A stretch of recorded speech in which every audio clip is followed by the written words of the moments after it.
बिस्मिल्लाहिर्रहमानिर्रहीम। अस्सलाम वालेकुम।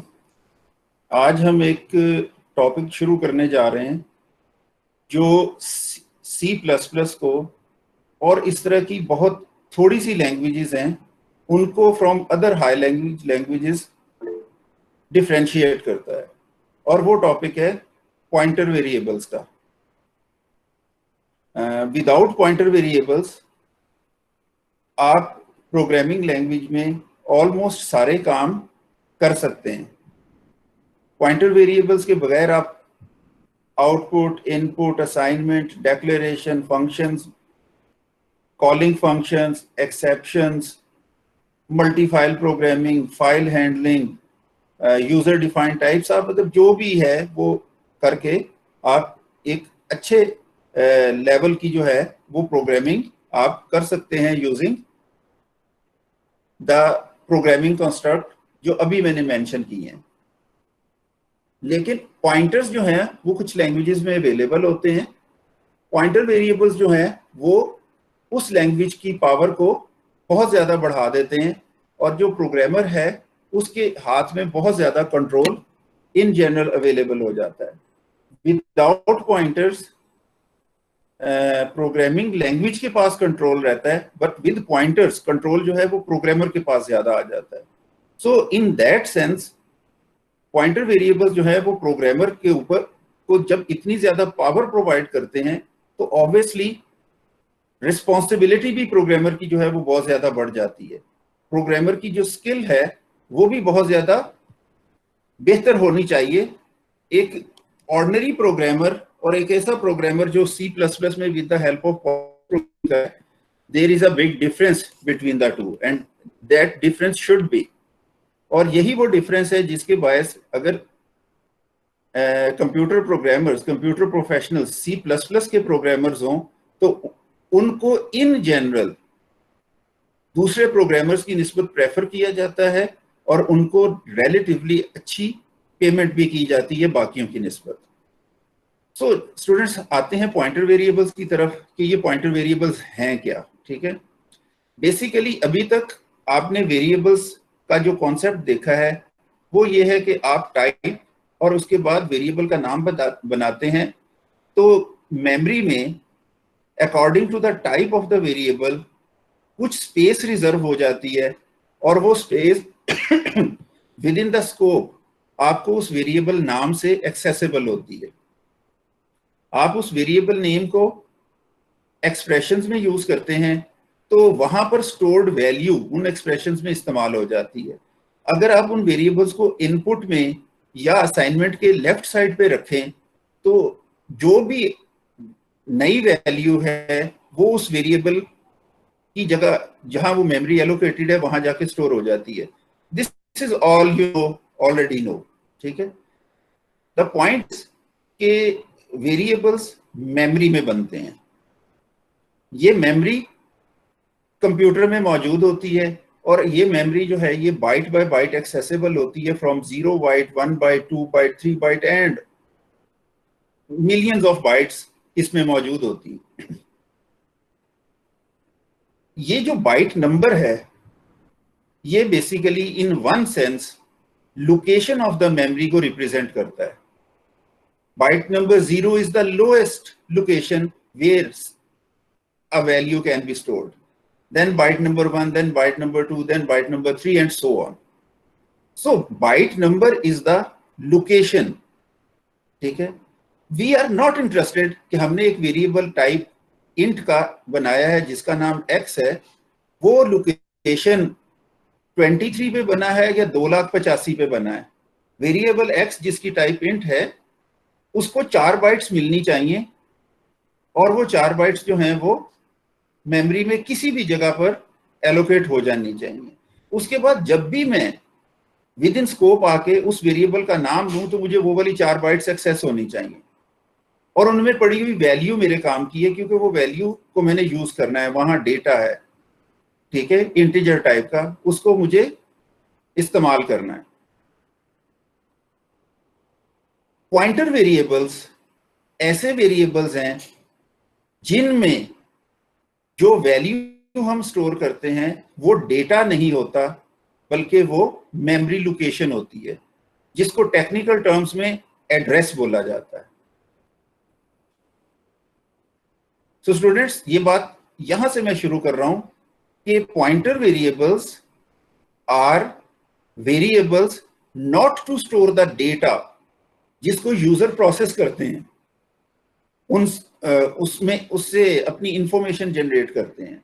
उसमें यूजर डेटा होता है, जो रियल वर्ल्ड डेटा होता है, जो प्रोग्राम का डेटा होता है। Pointer variables are different variables जिनमें मेमोरी लोकेशन स्टोर की जाती है, और मेमोरी लोकेशंस की मदद से जब आपको ये बीइंग अ प्रोग्रामर पता लग जाता है कि फलां वेरिएबल उस मेमोरी लोकेशन पे है, फलां वेरिएबल उस मेमोरी लोकेशन पे है, तो इन जनरल पर जो है वो ज्यादा बेहतर तरीके से मेमोरी को मैनिपुलेट करना चाहे तो कर सकता है। तो यहां से हम ये बात शुरू करते हैं कि पावर जो है वो अब प्रोग्रामर के पास आ रही है। एवरीथिंग, वो कोड्स हो, फंक्शंस हो, यूजर डिफाइंड टाइप्स हो, वेरिएबल्स हो, में मौजूद हो।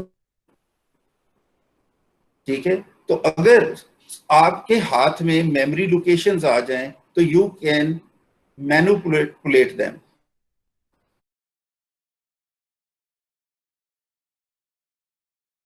सर कह रहे हैं कि आप ना अपनी अटेंडेंस मार्क कर दें। अभी उन्होंने बस यही मैसेज भेजा है कि आप अटेंडेंस मार्क कर दें सब बच्चे।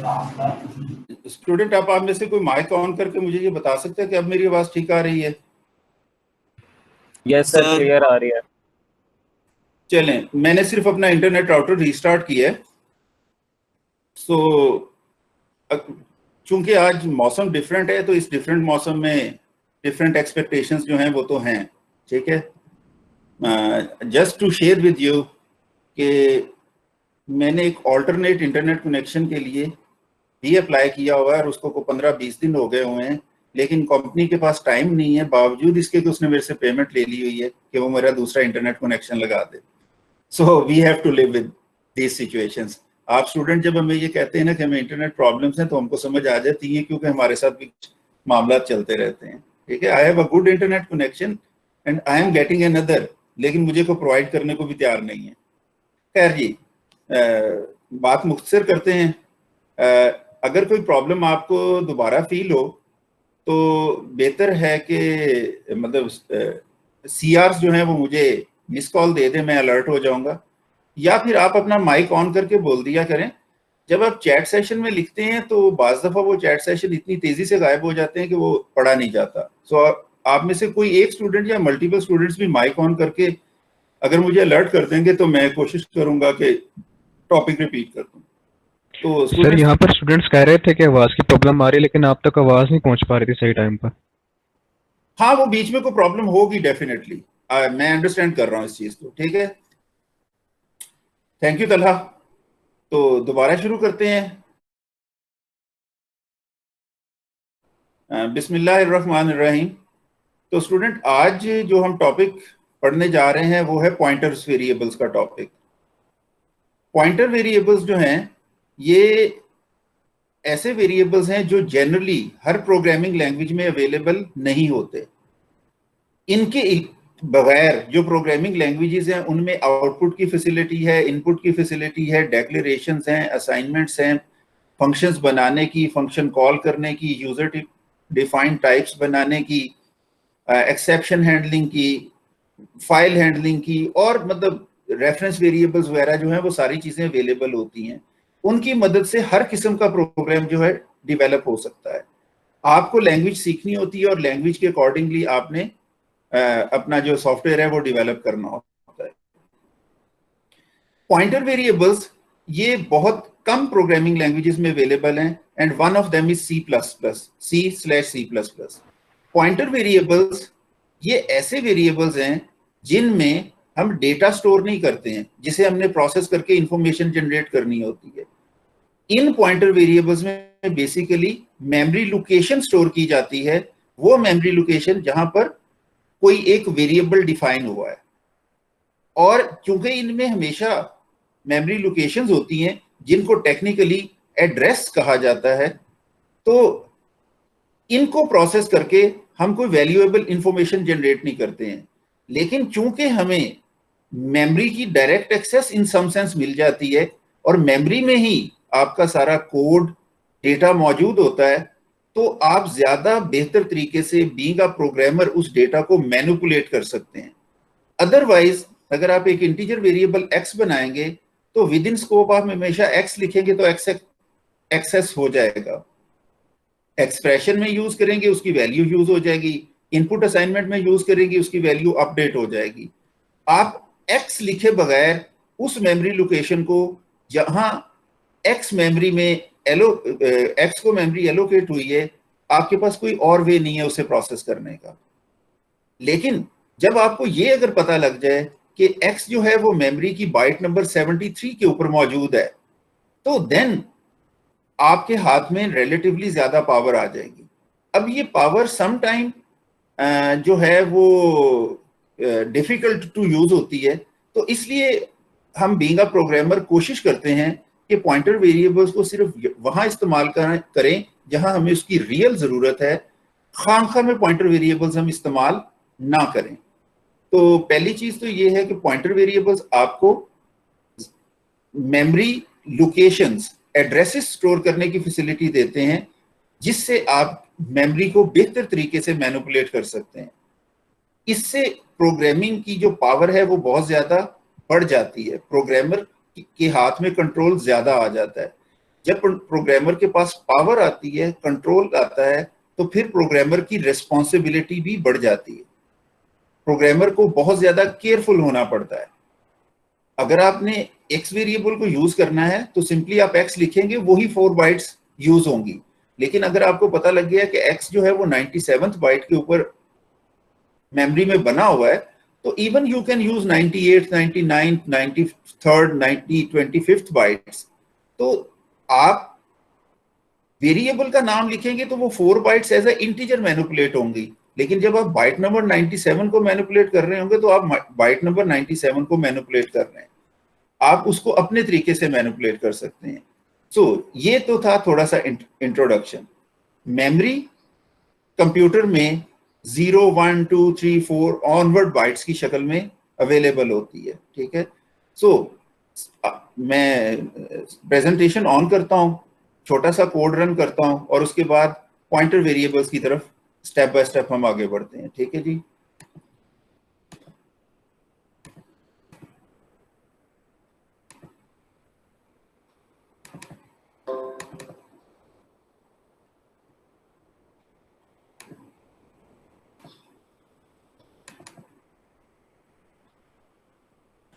जी स्टूडेंट, यहां पर ये कोड आपको नजर आ रहा होगा, ठीक है। include iostream is the same, using namespace std is the same, there is a declaration of the function dummy, there is declaration of a structure st, there is a double variable z which is uninitialized, there is a k variable of type char which is initialized with $, and these are two global variables. हम इसका use discourage करेंगे, लेकिन इस वक्त एक purpose के लिए मैंने नहीं यहाँ लिखा है। Then there is a main function, and within main function मैंने ये कुछ वेरिएबल्स बनाए हैं। 3 इंटीजर्स वेरिएबल्स हैं mn and p, 2 float variables हैं f and h, Boolean variable b है और एक स्ट्रक्चर st टाइप का वेरिएबल s है। नीचे आए, अब मैं इसके बाद मैं सी आउट की स्टेटमेंट्स लिख रहा हूँ काफी सारी। इन सी आउट की स्टेटमेंट्स पे अगर आप गौर करें तो मैंने क्या लिखा है, सी आउट जेड, उससे पहले एम्परसेंट साइन लगा दिया है, सी आउट के, उससे पहले एम्परसेंट साइन लगा दिया है। Now what the Z and के आर, दे आर वेरिएबल्स। उसके बाद एम एन, इन वेरिएबल्स के साथ मैंने क्या किया है, एम्परसेंट साइन उनसे पहले लगा दिया, एंड दैट्स इट। इसके बाद मैंने इन वेरिएबल्स की वैल्यूज को के साथ एम्परसेंट लगा के आउटपुट करने के बाद मैंने कुछ डैशेस स्क्रीन पे आउटपुट कर दी हैं।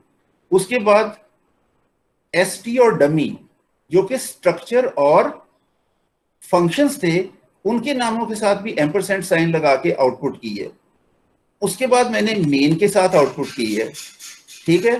तो मैं इनको भी अनकमेंट कर देता हूं, ठीक है। और इस प्रोग्राम को मैं सेव करके, जिसका नाम address-1 CPP है, इसको मैं रन करता हूं।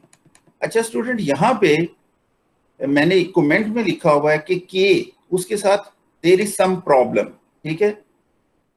बाकी तमाम अपनी जगह हैं, के जो है वो थोड़ा सा डिफरेंट बिहेव करेगा। वो क्यों करेगा वो भी मैं डिस्कस कर लेता हूं। के इज अ चार टाइप वेरिएबल, ठीक है। तो इस कोड में मैंने वेरिएबल नेम यूज करने की बजाय उसके साथ एम्परसेंड साइन लगा के यूज किया है।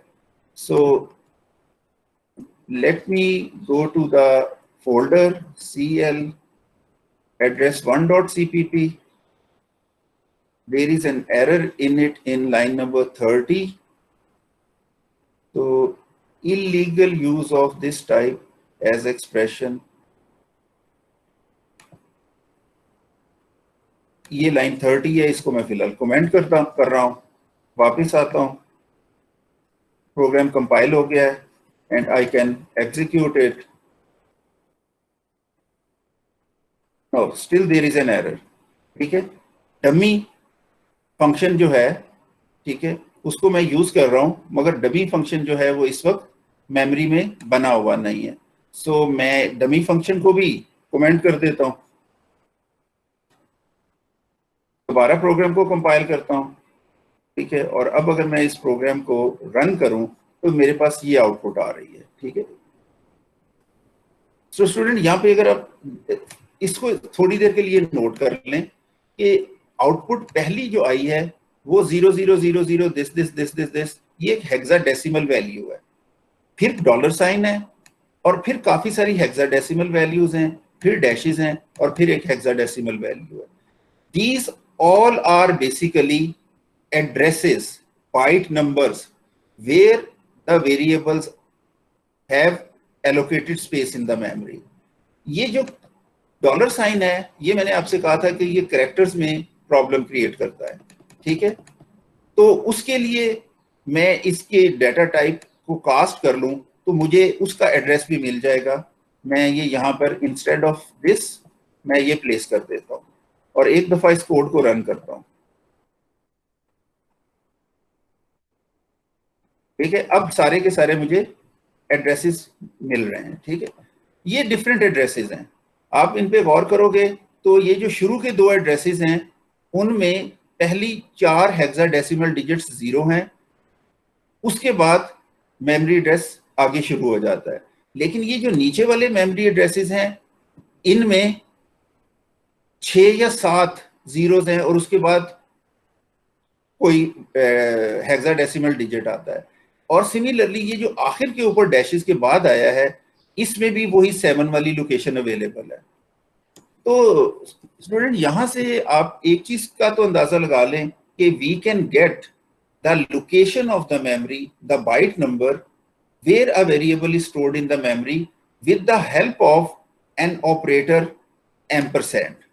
इस ऑपरेटर को C++ एड्रेस ऑफ ऑपरेटर कहलाता है। तो basically I am saying output करो एड्रेस ऑफ Z, आउटपुट करो एड्रेस ऑफ M, आउटपुट करो एड्रेस ऑफ मेन, आउटपुट करो एड्रेस ऑफ K। लेकिन एड्रेस ऑफ K को मैं अगर आउटपुट करता हूं तो इंस्टेड कि मुझे एड्रेस मिले, आपने देखा था मुझे एक वैल्यू मिलती थी और वो वैल्यू कौन सी थी, जो K लोकेशन पे स्टोर हुई है, ठीक है। Dollar sign is stored there. अगर मैं इसको इस पे कोई और वैल्यू डाल दूं, फॉर एग्जांपल एक्सक्लेमेशन मार्क, और इसको मैं मिटा के कंपाइल करके रन करूं तो दिस टाइम आपको एक्सक्लेमेशन मार्क मिलेगा विच इज इंडिकेटर के वो वैल्यू है। तो कैरेक्टर एड्रेसेस जो हैं, जब भी आप एक कैरेक्टर एड्रेस को आउटपुट करते हैं वो हमेशा डिफरेंट बिहेव करता है। वो इसे C स्टाइल स्ट्रिंग लेता है, ठीक है। I will discuss it later, इस वक्त मैंने सिर्फ आपको हिंट दिया है। तो फॉर दैट रीजन अगर मुझे कभी भी एक कैरेक्टर एड्रेस को आउटपुट करना हो तो मुझे उसे टाइप कास्ट करना पड़ेगा। ये पीछे मैंने कैरेक्टर एड्रेस को वाइड एड्रेस के अंदर ट्रांसलेट कर लिया। ये सिंटेक्स भी अभी हम थोड़ी देर में देखते हैं। तो आपने यहाँ पे ये देखा कि वेरिएबल्स लोकल हों या ग्लोबल हों, उनके एड्रेसेस होते हैं मेमोरी में, हम उनको एड्रेस ऑफ ऑपरेटर की मदद से गेट कर सकते हैं। ठीक है, ये लोकल वेरिएबल्स हैं मेन के, ये ग्लोबल वेरिएबल्स हैं। फिर आपने यहां जाके ये भी देखा कि एड्रेस ऑफ मेन भी प्रिंट हो जाता है, डैशेस के बाद आपको नजर आया, लेकिन एड्रेस ऑफ एसटी प्रिंट नहीं हुआ, एड्रेस ऑफ डमी प्रिंट नहीं हुआ। What is ST? ST is structure itself. What is dummy? Dummy is the declaration. लेकिन यहां पर एक वेरिएबल एसटी टाइप का एस बना था, एस का एड्रेस प्रिंट हो गया है। तो यहां एक पॉइंट में आपको और क्लियर कर दूं कि डेक्लेरेशन जब भी होती है मेमोरी एलोकेट नहीं होती। जब तक मेमोरी एलोकेट नहीं होती तब तक उसके एड्रेस का कोई कॉन्सेप्ट नहीं है। ठीक है, तो ये जो ऊपर की दो लाइनें हैं, यहां पर हम एक फंक्शन को डिक्लेयर कर रहे हैं, डिफाइन नहीं कर रहे हैं। डेक्लेरेशन से मेमोरी एलोकेट नहीं होती, जबकि मेन जो है वो यहां डिफाइन हुआ था, उसके लिए मेमोरी एलोकेटेड थी। इसी तरह यहां एक स्ट्रक्चर हमने डिक्लेयर किया है, यूजर डिफाइंड टाइप बनाई है। It is just a type. जो अभी हमने टाइप बनाई है उस टाइप की वेरिएबल्स नहीं बनाए हैं, मेमोरी में कोई स्पेस एलोकेट नहीं हुई है, सो इट इज डेक्लेरेशन। यहां पर जब मैंने उस टाइप का वेरिएबल बनाया तो मेमोरी में स्पेस एलोकेट हुई है। तो स्टूडेंट, मैं इस डमी के आखिर पे जो सेमीकोलन लगा हुआ है, मैं इसको मिटाता हूं और करली ब्रेसेस लगा देता हूं। इसका मतलब यह है कि अब ये फंक्शन डिफाइन हो गया है, चाहे उसके अंदर किसी किस्म की कोई इंस्ट्रक्शन नहीं है। मैं प्रोग्राम को सेव करता हूं, नीचे जाके ये जो डमी है इसके एड्रेस वाली लाइन अनकमेंट करता हूं और प्रोग्राम को रिकम्पाइल करता हूं। तो उसमें बहरहाल एक और तरह का एरर आ गया है, वो वाला हम निकाल लें। वो कहता है जी रिटर्न जरूर करें आप एक डबल, क्योंकि आपने फंक्शन की डेटा टाइप डिक्लेयर की हुई है कि वो डबल है। ठीक है, सो मैं इस प्रोग्राम को दोबारा रिकम्पाइल करता हूं, this time it got compiled, run करता हूं, तब आप देखेंगे कि नीचे मेन के साथ साथ डमी का एड्रेस भी आ गया है। लेकिन इसका एसटी का एड्रेस आप नहीं ले सकेंगे, क्योंकि ST is name of the structure, it is not name of the variable. तो डेक्लेरेशन पे मेमोरी एलोकेट नहीं होती है, ये कॉन्सेप्ट ज़हन में रख लें। डिफाइन करते हैं जब भी किसी चीज को, तब मेमोरी बनती है। So you are defining a variable here of type structure, ठीक है, एंड सो ऑन। तो स्टूडेंट यहां पे मैं पॉज लेता हूं। एक चीज मैंने आपको समझाई है और वो ये है कि एम्परसेंड साइन जब भी किसी भी वेरिएबल से पहले या किसी भी फंक्शन नाम से पहले आएगा इन द एक्सप्रेशंस, तो वो उसका एड्रेस रिटर्न करेगा। ये बात आपको समझ आ गई?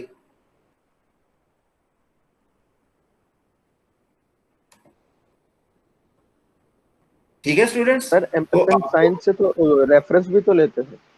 Well yes, this is good argument, मैं बिल्कुल उधर ही आ रहा हूं। अब देखें, मैंने अभी बोला है जब आप उसे एक्सप्रेशंस में यूज करेंगे, जब आप लिखते हैं इंट एक्स, तो मेमोरी में कहीं ना कहीं 4 बाइट्स एलोकेट हो जाती हैं और उनको कहा जाता है कि ये एक्स वेरिएबल है। जब आप मेमोरी लिखते हैं int and j is equal to x, तो जे जो है वो रेफरेंस वेरिएबल बनता है एक्स के ऊपर।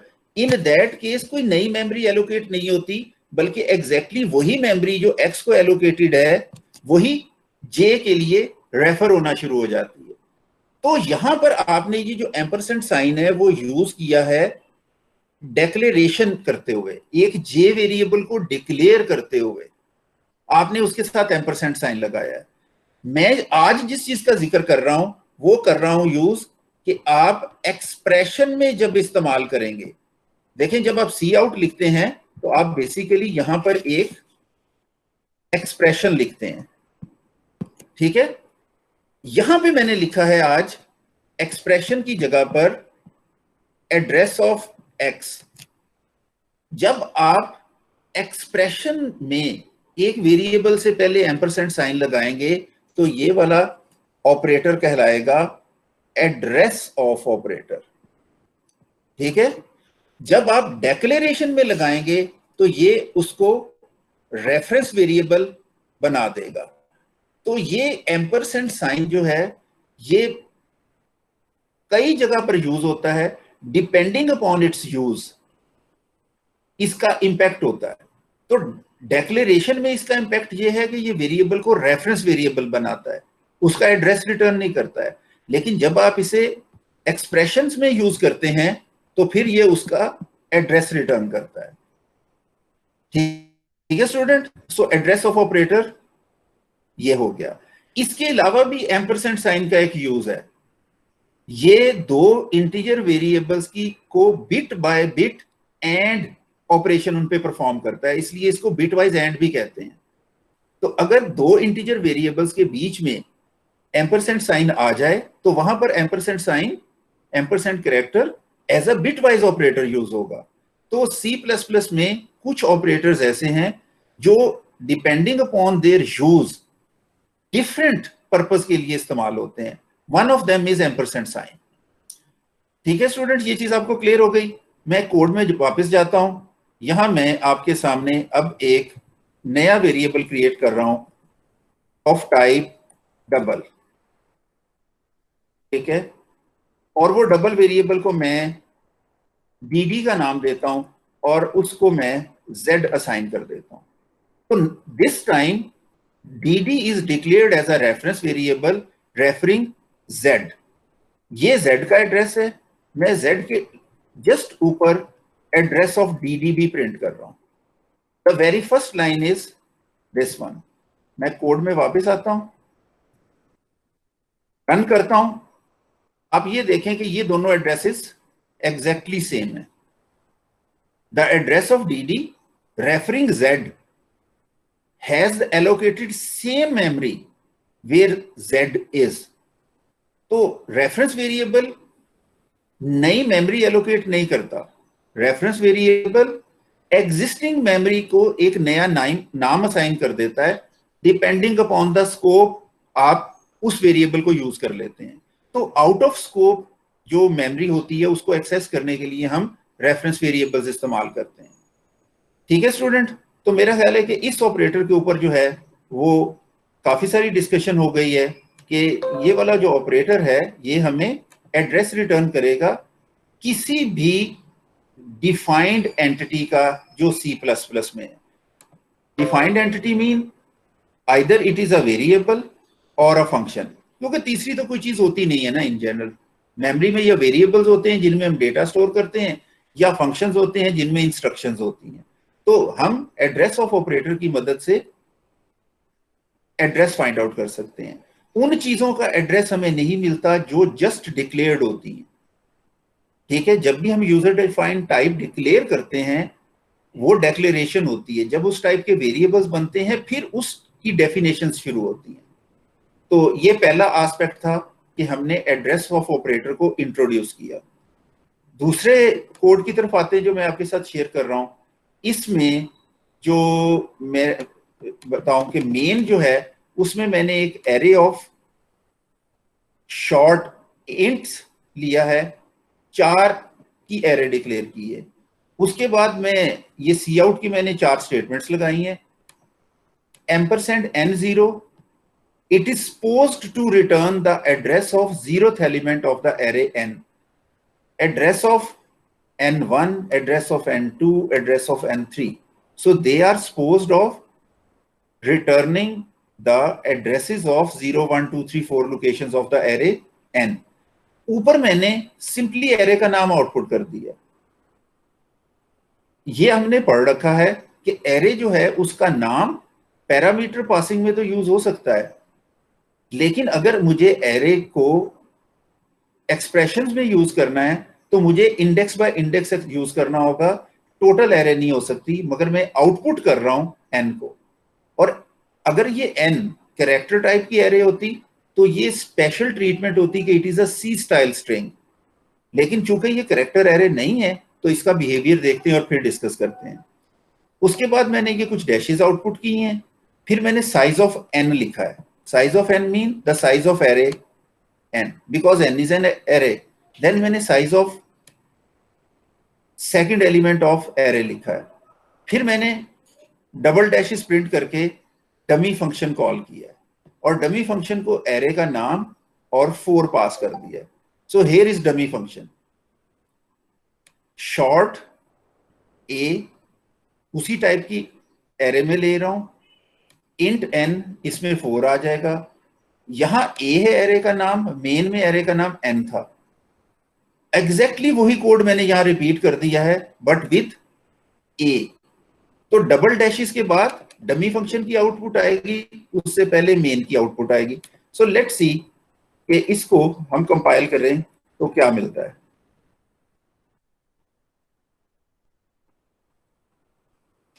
ओके जी,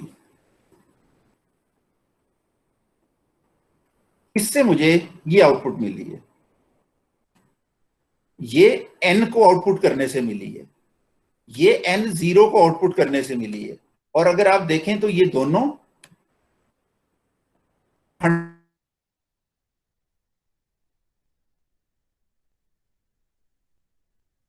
और एड्रेस है. फिर ये साइज ऑफ एरे है और फिर ये साइज ऑफ n2 है. ठीक है स्टूडेंट्स. तो यहां अगर आप गौर करो तो n0 के बाद n2 में सिर्फ 2 बाइट्स का फर्क है. वहां ऑनवर्ड n3 में n2 में 2 बाइट्स का फर्क है और 2 बाइट्स है.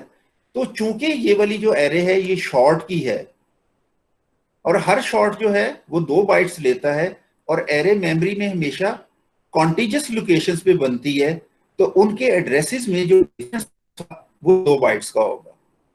ठीक है. Size of every element in the array is 2 bytes. अब जब मैंने इस फंक्शन को एज अ पैरामीटर ऊपर भेजा, ठीक है, तो n एरे बनी. n एरे का अपना एड्रेस एग्जैक्टली अगर आप देखें तो ये वही है जो a एरे का एड्रेस है. a0, a1, a2 ये भी वही है और एरे की जाहिर टाइप और साइज तो रहेगा ही वही. तो ये बात अब मैं क्लियर कर दूं, जो मैंने वंस आपको कहा था जब पैरामीटर बाय रेफरेंस और वैल्यू पढ़ा रहा था कि एरेज जो हैं वो बाय रेफरेंस मैकेनिज्म से पास होती हैं.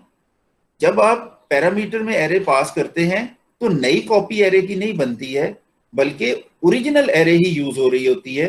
द रीजन बीइंग कि वही एड्रेसेस जो हैं वो उस वेरिएबल को वहां पर अवेलेबल हो जाते हैं. ठीक है. अभी मैं इसको थोड़ा सा चेंज करके अगर मैं यहां पर लॉन्ग डबल ले लूं एज अ एड्रेस दिया. ठीक है. एरे को मैं एज अ लॉन्ग डबल ले लूं. मैं आपका क्वेश्चन लेता हूं, आप थोड़ी देर होल्ड कर लो. ठीक है. सो मैंने सिर्फ क्या चेंज किया है, data type. Instead of short which is of 2 byte long double ले लिया. प्रोग्राम मैंने कंपाइल किया, रन किया. दिस टाइम ये एड्रेस मेन में एरे का है, ये उसके 0th लोकेशन का है और ये आगे आगे चलते जाएं तो आप गौर करेंगे कि 20 के बाद 28 है हेक्साडेसिमल में, 8 का डिफरेंस है. उसके बाद ये 30 है और ये हेक्साडेसिमल का, तो वो हेक्साडेसिमल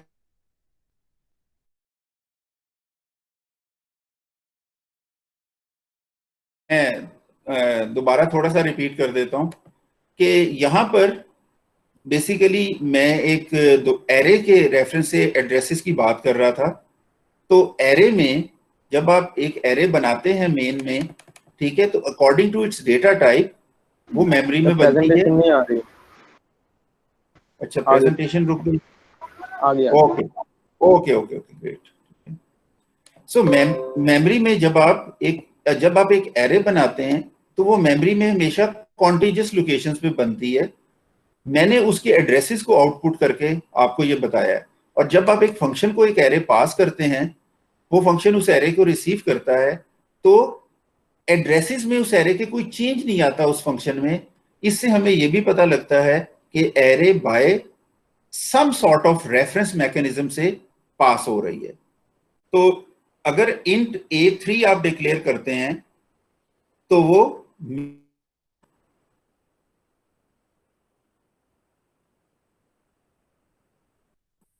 कॉन्टिजियस लोकेशंस भी होंगे, उनके बीच में गैप्स नहीं होंगे। ठीक है, यहां पर एग्जैक्टली नो गैप्स होंगे। जहां पर पहला खत्म होगा सेल, उसके फौरन बाद दूसरा, और उसके बाद फौरन बाद तीसरा सेल होगा। सो एरे हमेशा मेमोरी में कॉन्टिजियस लोकेशंस पे होगी। इसकी जो हर लोकेशन है, क्योंकि ये इंटीजर एरे है, तो हर एक के अंदर 4 बाइट्स मौजूद होंगी।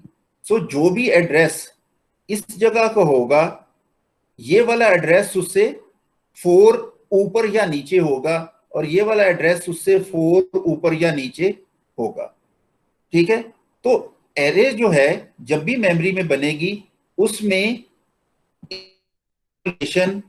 गैप्स नहीं होंगे, वो कॉन्टिजियस लोकेशंस के ऊपर एलोकेट होगी। और दूसरी चीज जो इस कोड से मैंने आपको समझाई है एड्रेस ऑफ ऑपरेटर की मदद से, वो ये है कि एरे जब भी पैरामीटर्स को पास होती है तो वो बाय एड्रेस पास होती है, नई मेमोरी उसके लिए एलोकेट नहीं होती है।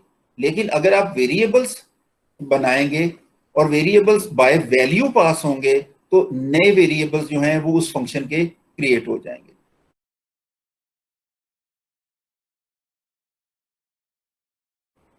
अस्सलाम वालेकुम स्टूडेंट्स।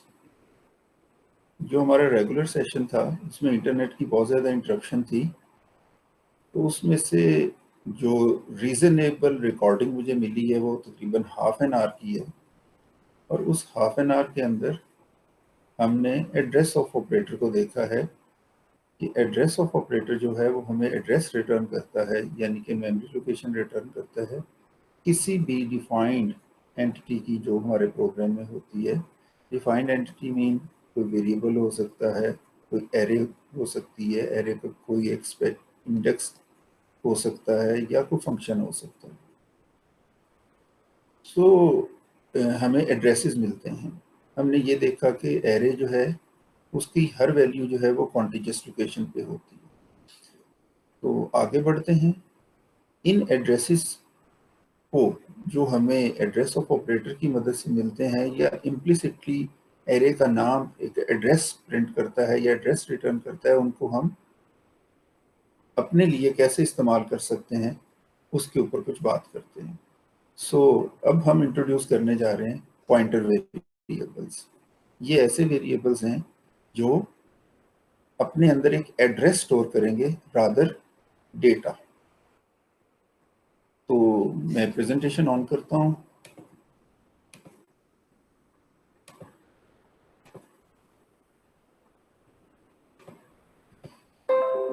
सो स्टूडेंट, ये मेरा बोर्ड है। इस बोर्ड के ऊपर आते हैं तो एक पॉइंटर वेरिएबल हम कैसे बनाएंगे, ये हम वैसे ही बनाएंगे जैसे एक आम वेरिएबल बनाते हैं। उसमें थोड़ा सा डिफरेंस होगा, वो ये है कि अगर हम इस तरह से एक वेरिएबल को डिक्लेयर करते हैं इंट a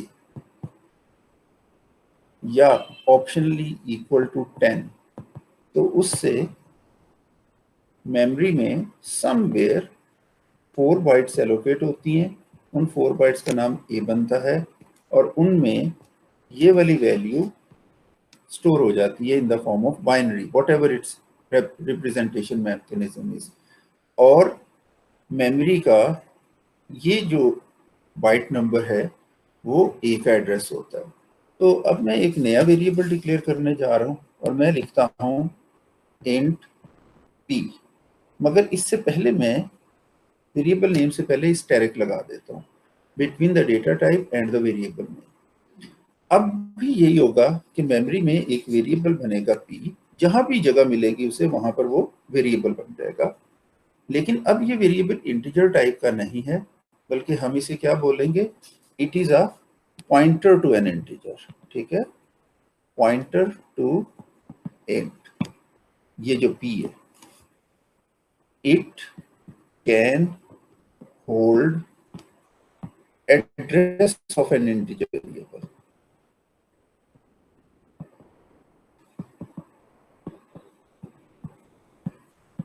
ठीक है।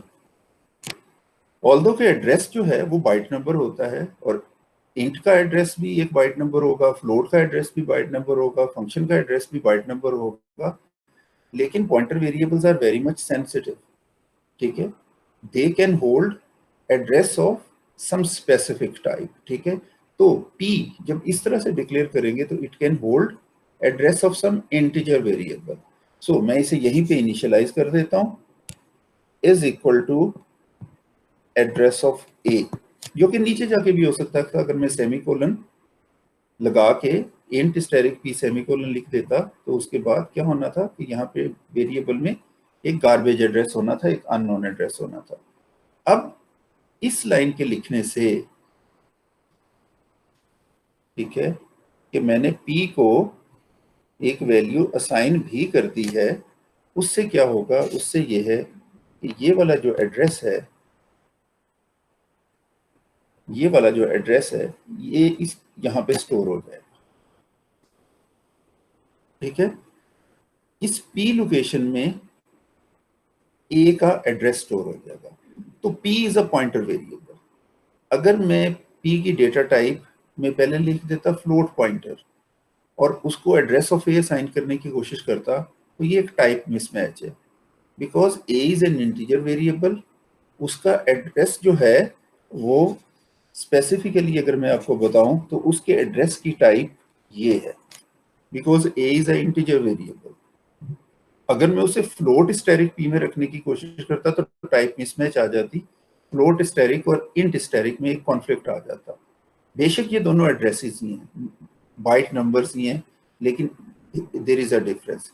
और C++ आपको ये अलाउ नहीं करती फॉर सम रीजंस जो हम आगे जाके पढ़ेंगे, आप एड्रेसेस को मिसमैच करें। अगर हमारे डेटा में एक्सप्रेशंस में टाइप मिसमैच कर रही हों तो वहां पर इम्प्लिसिट टाइप कास्टिंग का कॉन्सेप्ट अप्लाई होता है। हमेशा नैरो डेटा टाइप का जो कंटेंट है वो वाइडर डेटा टाइप के कंटेंट में कन्वर्ट हो जाता है थ्रू इम्प्लिसिट टाइप कास्टिंग। या अगर हम असाइनमेंट कर रहे हैं या इनपुट कर रहे हैं तो वैल्यू टारगेट वेरिएबल की तरफ इम्प्लिसिटली टाइप कास्ट हो जाती है। But in case of pointer variables को किसी किस्म की इम्प्लिसिट टाइप कास्टिंग नहीं होती। रीजन हम इंशाल्लाह आगे जाके देखते हैं। तो मैं यहाँ पर एक दफा फिर रिपीट कर दूं कि ये a है, इस a के अंदर 10 अपनी बाइनरी रिप्रेजेंटेशन में सेव हुआ है 4 बाइट्स में। नीचे एक p वेरिएबल बना है, p वेरिएबल एड्रेस स्टोर करने के लिए बनता है। अगर a का एड्रेस जो है वो ये वाला बाइट नंबर है, तो ये वाला बाइट नंबर इस एड्रेस ऑफ ऑपरेटर से हमें मिल जाएगा और वो एक p पॉइंटर वेरिएबल में जाके स्टोर हो जाएगा।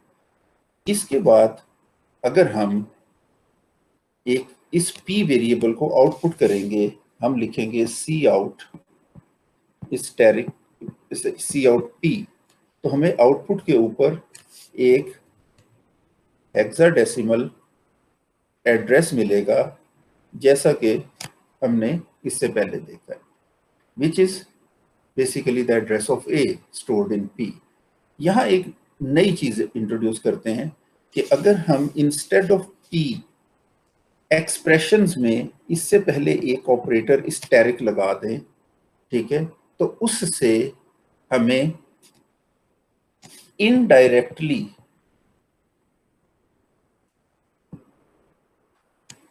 वैल्यू अवेलेबल होगी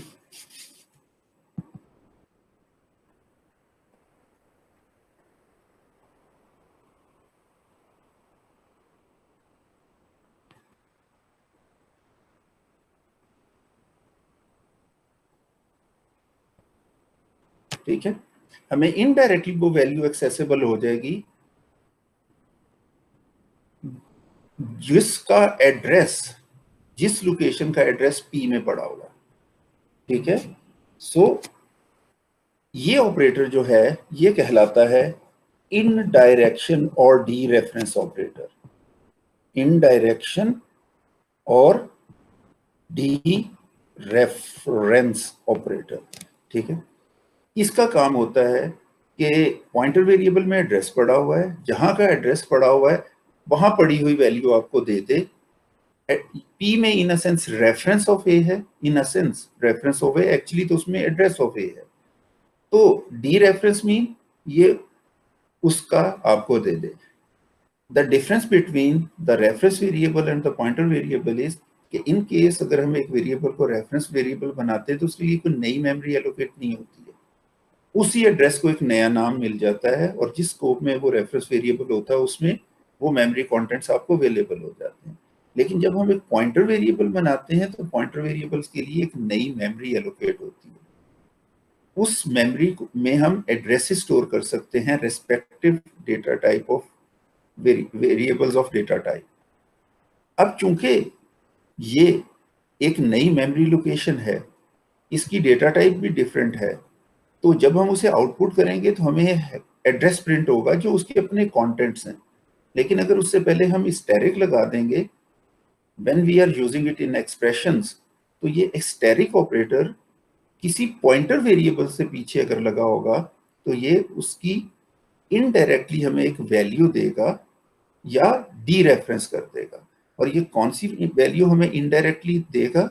पी वेरिएबल में जिस जगह का एड्रेस है वहां पर पड़ी हुई value.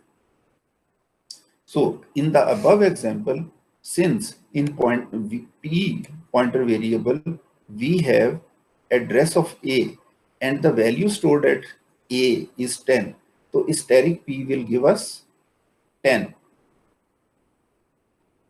In p address of a is stored, steric p will give what?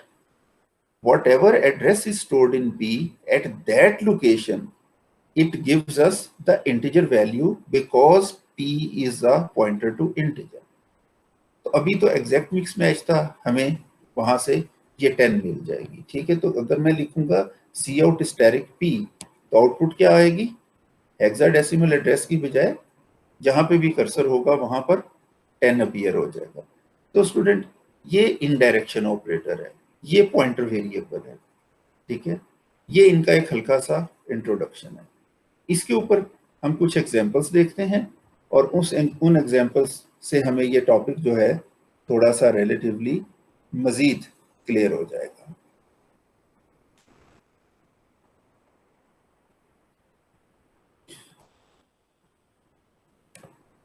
सबसे पहले ये एक बड़ी सिंपल सी एग्जांपल मैं आपके सामने रखता हूं और वो एग्जैक्टली वही है जो भी मैंने आपको बताई है कि आपने एक इंटीजर वेरिएबल ले लिया, एक स्क्रीन पे मैसेज दिया एंटर अ नंबर और उसमें यूजर से एक वैल्यू ले ली, व्हाटएवर दैट वेरिएबल इज, उसको हमने directly with its name access किया और उसके कंटेंट्स को आउटपुट कर दिया।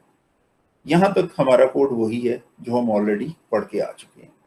यहाँ पर अगर आप देखें तो नेक्स्ट 2 लाइंस का जो कोड है वहां पे मैंने एक पॉइंटर वेरिएबल p बनाया है, pointer to an integer data type, और उसमें एड्रेस ऑफ a रखा है। और अगर मैं सी आउट p करता हूं तो मुझे एक एड्रेस आउटपुट पे मिलेगा। इसके बाद मैंने स्टैरिक p लिखा, इनडायरेक्टली मुझे वो वैल्यू मिलेगी p में जिस जगह का एड्रेस पड़ा हुआ है जो कि a है, आपको कोड में नजर आ रहा है। मैं इसके बाहर नेगेटिव सिंबल लगा दूं तो ये उसकी मुझे नेगेटिव वैल्यू दे देगा। क्योंकि इंटीजर एक वेरिएबल है तो मैं स्टैरिक p को 2.0 से डिवाइड करूंगा तो ये मुझे हाफ ऑफ दैट वैल्यू दे देगा इन फ्लोट, बिकॉज यहाँ से टाइप कास्टिंग हो जाएगी। मैं उसको 2 से मल्टीप्लाई करूंगा तो वो मुझे उसका डबल वैल्यू दे देगा। और इवन स्टैरिक p का मैं स्क्वायर रूट भी आपके सामने लेके प्रिंट कर रहा हूँ। तो मैं यहाँ आता हूँ, यहाँ आके मैं 1.cpp को कंपाइल करता हूँ, 1.exe को मैं रन करता हूँ, वो कहता है एंटर अ नंबर और मैं उसे कहता हूँ 1024। ठीक है जी, सबसे पहले उसने 1024 प्रिंट किया, सी इन के बाद ये उसने इसे आउटपुट कर दिया। फिर इसने पॉइंटर वेरिएबल के कंटेंट्स प्रिंट किए जो कि डेफिनेटली एक एड्रेस है। ठीक है, फिर इसने इनडायरेक्शन यूज की, यू एंटर्ड स्टैरिक p में a का एड्रेस है, a के कंटेंट्स प्रिंट होंगे विच आर दिस वन। उसके बाद ये उसकी नेगेटिव वैल्यू, ये उसका हाफ, ये उसका डबल और ये उसका स्क्वायर रूट इसने प्रिंट कर दिया। मैं इस प्रोग्राम को दोबारा रन करता हूँ और मैं इस दफे से छोटी सी वैल्यू दे देता हूँ 16। तो ये 16, ये वाला 16 एंटर हमने किया है, इनपुट दिया है, ये 16 उसने खुद आउटपुट किया, ये एड्रेस आ गया, ये इन डायरेक्शन से आ गया, ये नेगेटिव वैल्यू, ये हाफ, ये डबल और ये स्क्वायर रूट। मैं तीसरी दफा इसे करता हूँ और मैं इसको कह देता हूँ 12। ठीक है जी, बाकी सब कुछ वही है, ये 12 का स्क्वायर रूट है, यू कैन वेरीफाई। सो यहाँ से स्टूडेंट में एक चीज आपको क्लियर कर दूं कि स्टैटिक इज इनडायरेक्शन ऑपरेटर, ये आपको इनडायरेक्टली वो वैल्यू देता है जिसका एड्रेस इस पॉइंटर वेरिएबल में स्टोर होता है, और ये डायरेक्ट एक्सेस है या वेरिएबल का नाम ही ले लें। इंटरेस्टिंगली अगर मेरे पास वेरिएबल का नाम एक स्कोप में अवेलेबल है तो then there is no use of indirection. यहाँ हमने सिर्फ इसको एग्जाम्पल के तौर पर लिया। अगर मुझे एक वेरिएबल डायरेक्टली एक्सेसिबल है तो मुझे उसको डायरेक्टली एक्सेस करना चाहिए, वो ज्यादा intuitive, simple, straightforward syntax है। ठीक है, this syntax is not as straightforward as this one, लेकिन समटाइम्स ऐसा होता है कि हम पॉइंटर वेरिएबल्स को out of the scope data को एक्सेस करने के लिए भी इस्तेमाल करते हैं, क्योंकि पॉइंटर वेरिएबल्स में बाहरला एड्रेस तो है, जिस जगह पे भी एड्रेस वहां पड़ा हुआ इनडायरेक्टली हम उस वैल्यू को एक्सेस कर सकते हैं। तो अगर हम आउट ऑफ स्कोप वेरिएबल को एक्सेस करना चाहें तो we can access it through pointer variables. इसकी एक मिसाल लेते हैं।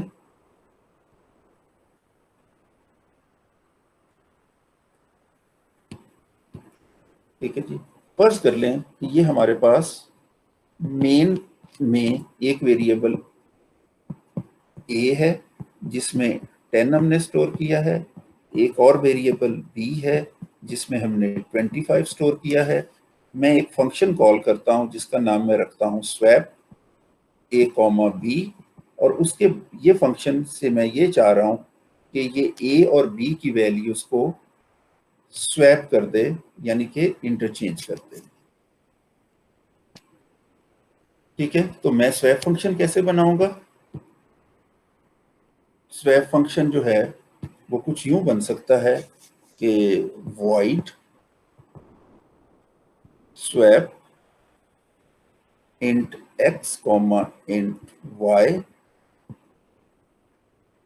और यहां मैं लिखूं int t is equal to x, x is equal to y, y is equal to t। तो जब ये वाला स्वैप फंक्शन कॉल होगा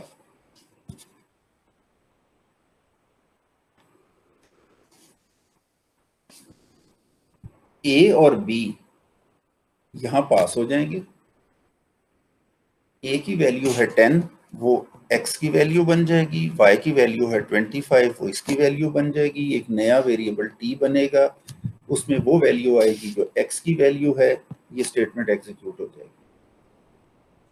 x is equal to y, x में वो वैल्यू आ जाएगी जो y में है,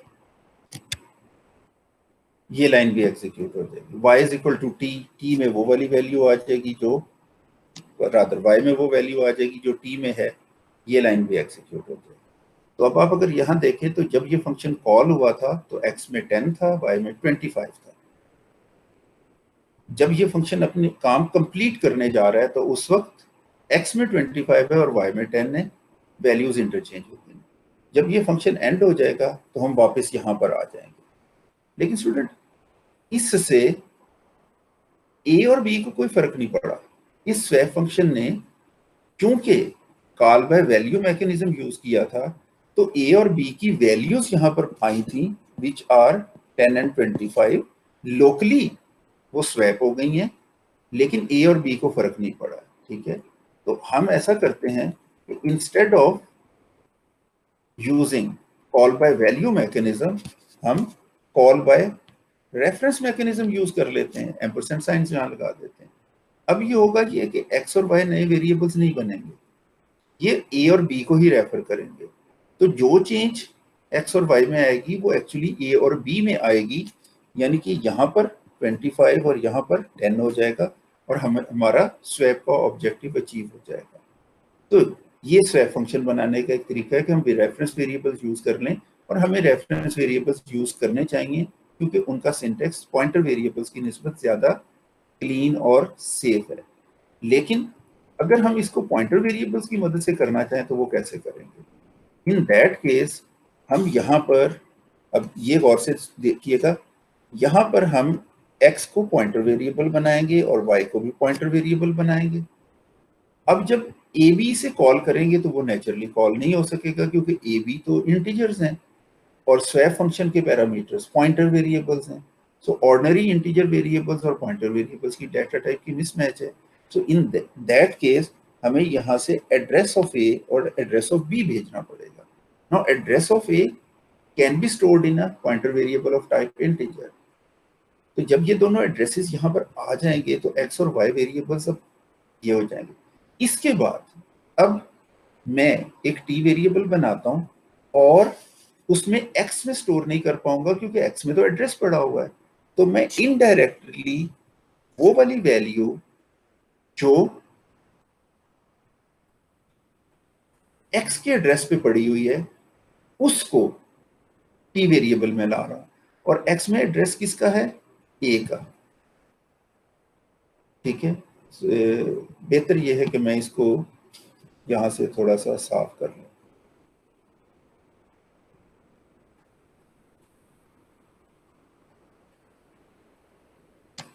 okay, so let's come back. This time यहां a का एड्रेस है और इसमें b का एड्रेस है।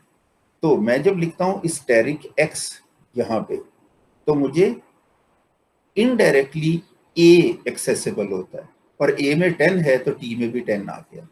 अगली लाइन पे मैं जाके लिखूंगा asterisk x is equal to asterisk y। ये असाइनमेंट ऑपरेशन है, पहले राइट हैंड साइड इवेल्युएट होगी। y में b का एड्रेस है तो वो जो b का एड्रेस y में है तो इसका मतलब है स्टैरिक y लिखने से मुझे b के कंटेंट एक्सेस हो जाएंगे विच आर 25। उनको मैं प्लेस कर रहा हूँ स्टैरिक x पे, यानी कि जिस जगह का एड्रेस x में मौजूद है वहां जाके मैं उसे प्लेस कर रहा हूँ। तो अब इससे होगा ये कि ये जो है यहाँ पर 25 आ जाएगा। दूसरी लाइन भी एग्जीक्यूट हो जाएगी स्वैप फंक्शन की। तीसरी लाइन है उसको मुझे मॉडिफाई करना होगा इस तरह से, asterisk y is equal to t। t में तो 10 है, सो 10 वैल्यू कहाँ स्टोर होगी? y में जिस जगह का एड्रेस मौजूद है वहां पर, और y में चूंकि b का एड्रेस मौजूद है तो ये यहाँ पर 10 आ जाएगा। फंक्शन खत्म हो जाएगा। फंक्शन के अंदर आप स्टैरिक x स्टैरिक y से जब भी रेफर करेंगे आपको अपडेटेड वैल्यूज मिलेंगी जितनी वो अपडेट हो चुकी होंगी। लेकिन जब आप वापस इधर आएंगे तो कंटेंट्स ऑफ a और कंटेंट्स ऑफ b वो इंटरचेंज हो चुके होंगे। सो ये पॉइंटर्स से आउट ऑफ द स्कोप जो वेरिएबल्स हैं उनको एक्सेस करने का तरीका है। ये तरीका थोड़ा सा ज़्यादा ट्रिकी है, ज़्यादा टेक्निकल है, ज़्यादा इंटेंशन डिमांड करता है as compare to the reference way. इसीलिए हम रेफरेंस वे को ज़्यादा प्रेफर करते हैं। पॉइंटर वेरिएबल्स को हम वहाँ यूज़ करते हैं जहाँ हमें रेफरेंस वेरिएबल्स की सहूलत नहीं होती। तो अर्ली प्रोग्रामिंग लैंग्वेज जो C थी उसमें रेफरेंस वेरिएबल्स नहीं थे। रेफरेंस वेरिएबल्स C++ के साथ इंट्रोड्यूस हुए थे। तो हम जब हमें अब अवेलेबल है रेफरेंस वेरिएबल्स तो हम उन्हीं को इस्तेमाल करने की कोशिश करेंगे as much as they helps us. लेकिन जहाँ हमें रेफरेंस वेरिएबल्स हेल्प नहीं कर रहे होंगे वहाँ पर हम पॉइंटर वेरिएबल्स भी यूज़ करेंगे। सो पॉइंटर वेरिएबल्स में डेटा एक्सेस करने के लिए हमें इनडायरेक्शन ऑपरेटर यूज़ करना पड़ रहा है जो कि मैंने आपके सामने यहाँ पर, ठीक है, इस्तेमाल किया। तो स्टूडेंट्स ये होगी बात कि इस कोड से रिलेटेड मैं आपको ये समझा रहा था कि अगर मेरे पास एक डायरेक्टली वेरिएबल एक्सेसिबल है, डायरेक्ट मेमोरी अवेलेबल है, मैं उसे डायरेक्टली यूज करूंगा, वो ज्यादा बेहतर सिंटैक्स है। ठीक है, सो ए के कंटेंट को एक्सेस करने के लिए मुझे स्टैरिक पी नहीं करना, मुझे ए ही लिखना चाहिए। लेकिन अगर A which is memory variable available in the memory is out of scope, हम फंक्शन कॉल करके दूसरे फंक्शन में चले गए हैं, ए किसी और फंक्शन का वेरिएबल है, so in that case we can use in direction through pointer variables, or we can use reference variables. We have to prefer reference variables, but we can use pointer variables, जो example मैंने अभी आपको दी। तो student ये पहली example थी कि हम पॉइंटर वेरिएबल्स बनाते कैसे हैं, ठीक है, उनमें डेटा कैसे लेके आते हैं, और फिर उस डेटा को कैसे मैनिपुलेट करते हैं, और उस एड्रेस को कैसे मैनिपुलेट करते हैं। एड्रेस तो डायरेक्टली मैनिपुलेट हो जाता है, लेकिन एड्रेस को मैनिपुलेट करके हमने करना क्या है, हमें तो डेटा से ही कंसर्न होता है। सो डेटा एक्सेस करने के लिए जिस पॉइंटर वेरिएबल में एक एड्रेस पड़ा हुआ है, वहां जो डेटा मौजूद है उसके लिए इन डायरेक्शन ऑपरेटर इस्तेमाल होता है। ये पॉइंटर वेरिएबल के साथ लगाएं तो ये उस एड्रेस पे पड़ी हुई वैल्यू हमें रिटर्न कर देता है।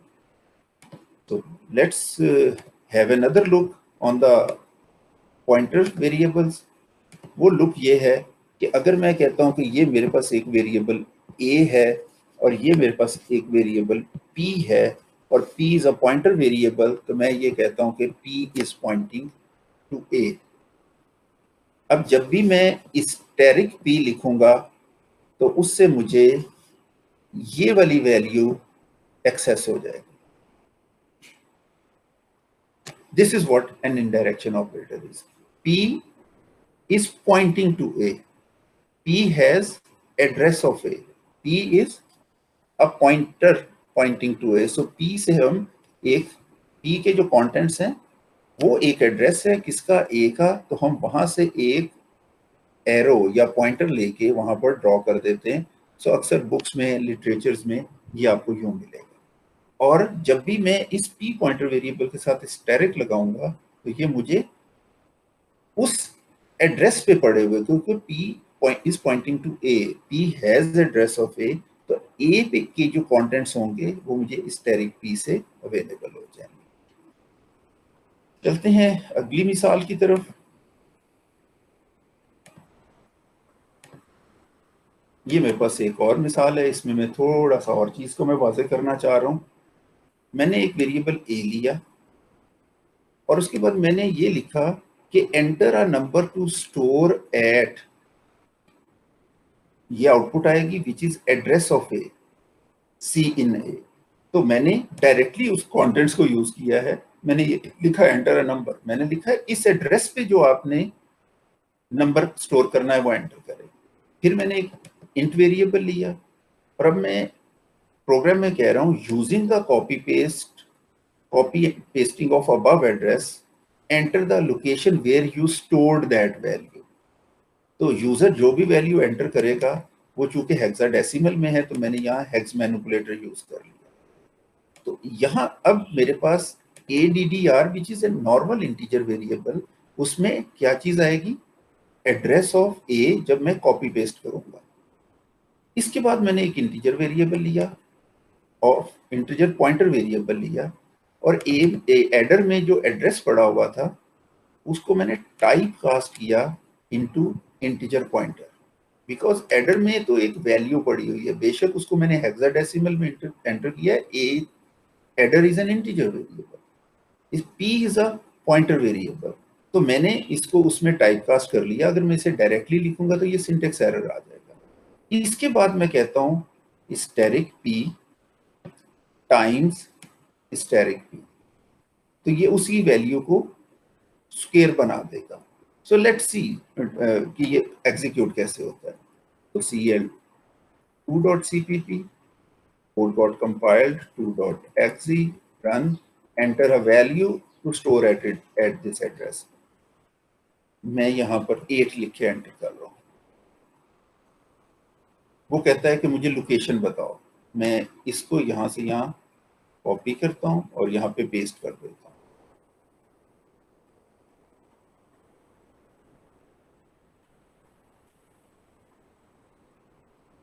आई think so there is some problem in the code, computer ने ये अलाउ नहीं किया है, तो हो सकता है किसी दूसरे कंपाइलर में ये इसे अलाउ कर दे।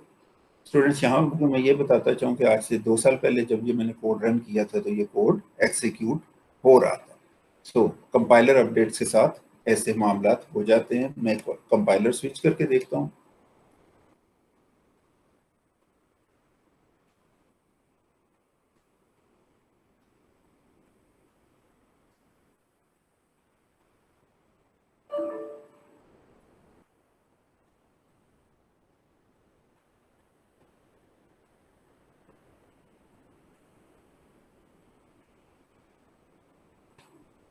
ये कंपाइलर भी अपडेट हो गया हुआ है और ये कंपाइलर मुझे ये कह रहा है कि एक इंटीजर वेरिएबल को आप टाइप कास्ट ही नहीं कर सकते हो, तो इसको टाइप कास्ट करने का कोई तरीका और करते हैं।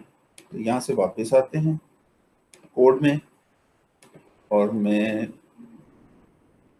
एनीवे आप ये समझें, अगर मैं समहाउ एक पॉइंटर वेरिएबल में खुद से एक एड्रेस स्टोर कर लूं तो मैं वहां पर ये चीजें मैनिपुलेट कर सकता हूं। इसको स्किप करते हैं, इसका कोई सोल्यूशन निकला तो I will let you know passively. तीसरे कोड की तरफ आते हैं। इस कोड में मैंने एक एरे बनाई है और उसको मैंने जो सिंपली डबल टाइप की 10 साइज एरे है, उसमें मैंने जो वैल्यू स्टोर की है वो रैंडमली ये वाली वैल्यू मैंने स्टोर कर दी और इसके बाद मैंने लूप लगा के वो वाली वैल्यू और उसका एड्रेस भी उस लोकेशन का मैंने आउटपुट कर दिया। उसके बाद ऑब्वियसली ये चीज़ मैं आपको पढ़ा ही चुका हूँ कि एरे का नाम एक एड्रेस होता है, एरे का नाम इटसेल्फ सामने आ जाएगा एंड सो ऑन। तो ये जस्ट मेरे ख्याल में स्किप कर देता हूँ, आपकी अंडरस्टैंडिंग खासी डेवलप हो चुकी हुई है कि एड्रेस ऑफ ए ऑफ के और ये क्या होता है। सो ये तीसरा कोड यहाँ से मैंने स्किप कर दिया। चौथे कोड पे आता हूँ जो मेरे पास है। यहाँ एक 2D एरे जो कि 5 उसकी फर्स्ट डायमेंशन का साइज है और 3 उसकी सेकंड डायमेंशन का साइज है और मैंने दो नेस्टेड लूप लगा के ए जे के ऊपर एक रैंडम वैल्यू प्लेस कर ली, जिसको कि मैं इसको क्या कर रहा हूँ, आउटपुट भी कर रहा हूँ और साथ ही मैं डेसिमल में ए ऑफ जे के का एड्रेस भी प्रिंट कर रहा हूँ। तो स्टूडेंट, चूंकि मैंने यहाँ पे एंडल लिख दिया है इसलिए मेरे पास ये 15 लाइनें तरतीब में ही आ जाएंगी। ठीक है, आखिरी जो चीज मैंने यहाँ पे की है, address of A is a 2D array this time, और उसके बाद लूप लगा के ए ऑफ जे, मैंने के नहीं साथ लगाया जो कि ऊपर वाले लूप में मैंने लगाया था। एक 2D एरे को एक्सेस करने के लिए 2 डायमेंशनल इंडेक्स देना जरूरी होता है, 2 डायमेंशनल एड्रेस देना होता है। We have to provide 2 indexes, first for first dimension, second for second dimension. लेकिन यहाँ में मैंने ए ऑफ जे ही लिखा है। तो ये जो मेरा कोड है 4.cpp, इसको कंपाइल करते हैं। ये कंपाइल हो गया, 4.exe को रन करते हैं, ये आउटपुट आते हैं। तो ये 15 लाइनें हैं, ये 15 लाइनों की आउटपुट आई है यहाँ से। ठीक है, इससे ऊपर मैंने वहाँ वैल्यूज असाइन की थी, वो आप थोड़ी सी एफर्ट करके देख सकते हो कि किस लोकेशन पे क्या वैल्यू आएगी। बहरहाल जो भी वैल्यू आएगी वो आउटपुट यहाँ से हो जाएगी। इसके बाद आगे मैंने डेसिमल में एड्रेस लिखा है।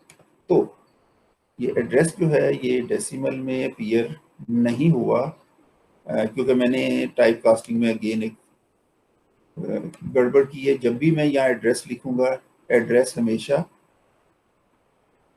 हेक्साडेसिमल में ही आएगा। ठीक है, बट एनी हाउ कोड में वापस आते हैं आउटपुट में। तो ये A00, A01, A02, A03, A04 array कितनी थी, 5, 3 कॉलम की एरे थी। ठीक है, सो A00, A01, A02, A10, 11, 12, 20, 21, 22, 30, 31, 32, 40, 41, 42। ठीक है, ये मेरे पास 15 की एरे आ गई। आप अगर दूसरी तरफ यहाँ गौर करें तो एड्रेसेस में क्या नजर आ रहा है आपको, एरे जो है वो इंटीजर टाइप की है, हर सेल 4 बाइट लेता है। F0 के बाद F4, F4 के बाद F8, 4 बाइट्स का डिफरेंस है। F8 के बाद FC, हेक्साडेसिमल में इनका डिफरेंस देखिए 4 बाइट का आएगा। FC के बाद D00, फिर D4, D8, DC, D10, D14, D18। इन सारों में क्या डिफरेंस है, 4 का डिफरेंस है। और जब आप आगे इसको चलाते जाएंगे तो यू विल फील कि 2D एरे भी मेमोरी में कॉन्टिजियस लोकेशन के ऊपर ही बनी है। हम इस कॉन्सेप्ट को जब हमने पहले पढ़ा था तो हमने यही कहा था कि 2D array is nothing but an array of 1D arrays. So जो 2D एरे है मेरे पास, जिसमें 5 रोज हैं और 3 कॉलम्स हैं, वो बेसिकली पहली रो, दूसरी रो एग्जैक्टली उसके साथ कॉन्टिजस, तीसरी रो, चौथी रो और उसके बाद 5वीं रो। तो ये वाला एड्रेस यहाँ पर मौजूद है, तो ये वाला एड्रेस यहाँ पर मौजूद है, तो ये वाला एड्रेस यहाँ पे मौजूद है, तो ये वाला एड्रेस यहाँ पे है, तो ये वाला एड्रेस यहाँ पे। सो मेमोरी में 2D एरे लीनियरली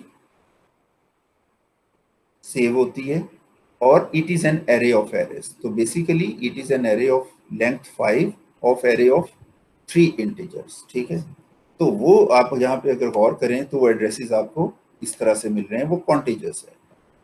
इसके बाद अब ए था, a is name of the array, बेशक ये 2D एरे है, तो ये एड्रेस मेरे सामने आ गया और ये एड्रेस एग्जैक्टली वही एड्रेस है जो A00 का है। उसके बाद ये आगे 5 एड्रेसेस हैं। देखो अब यहाँ इंटरेस्टिंग फैक्टर है, वो ये है कि अगर मैं यहाँ K लिख दूं इसके साथ, सी आउट AJ के साथ K भी लिख दूं, तो आप उस मेमोरी लोकेशन पे पहुंच जाते हैं जो J के लोकेशन है। लेकिन अगर आप A ऑफ J लिखते हैं और ये चीज स्पेसिफाई नहीं करते हैं, तो बेसिकली आप इस लोकेशन की बात कर रहे हैं। जब आप उसमें नेक्स्ट साइट्रेशन में आते हैं तो आप इस लोकेशन की बात कर रहे हैं, फिर आप इस लोकेशन की बात कर रहे हैं, फिर आप इस लोकेशन की बात कर रहे हैं, एंड सो ऑन।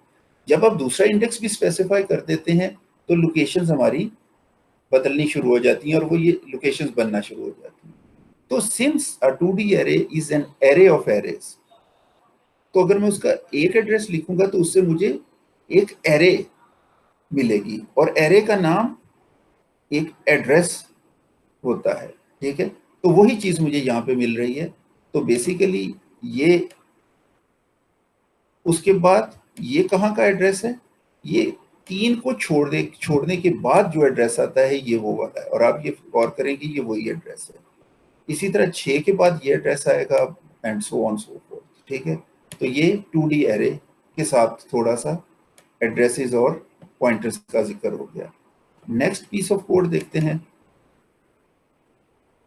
जी। यहाँ पे मैंने यहाँ पर एक नई चीज इंट्रोड्यूस मैंने की है और वो है डायनामिक मेमोरी। ठीक है, डायनामिक मेमोरी बेसिकली ये है कि अभी तक तो हमने पॉइंटर वेरिएबल्स में addresses of existing variables store किए थे। अब यहाँ पर ये एक नया कॉन्सेप्ट है न्यू इंट का। ठीक है, इसको पहले थोड़ा सा बोर्ड पे देख लेते हैं और फिर वापस आते हैं। तो स्टूडेंट्स एक चीज ध्यान में रखिए कि new is an operator in C++। आप न्यू के सामने कोई भी टाइप स्पेसिफाई कर सकते हैं, जैसा हम डिक्लेरेशन में करते हैं। जब आप कोई न्यू टाइप स्पेसिफाई करते हैं और ऑप्शनली अगर आप चाहें तो साइज भी स्पेसिफाई कर सकते हैं। ठीक है, तो चले मैं इसको 2 जगह बना देता हूं, न्यू टाइप एंड साइज। ठीक है, सो ये मेरे पास 2 तरह से ये ऑपरेटर अवेलेबल है। जब आप न्यू टाइप लिखेंगे तो उस टाइप को जितनी मेमोरी चाहिए होगी उतनी मेमोरी एलोकेट इफ पॉसिबल हो जाएगी। जब आप लिखेंगे न्यू टाइप और उसके साथ साइज भी स्पेसिफाई करेंगे तो इतनी मेमोरी जो है वो अगेन एलोकेट हो जाएगी और अगर पॉसिबल होगी। ठीक है, तो यहाँ पे मैं साइज लिखना चाह रहा हूँ, तो इतनी मेमोरी जितनी इसे चाहिए होगी वो एलोकेट हो जाएगी। जहां पर वो मेमोरी एलोकेट होगी उसका एड्रेस रिटर्न हो जाएगा।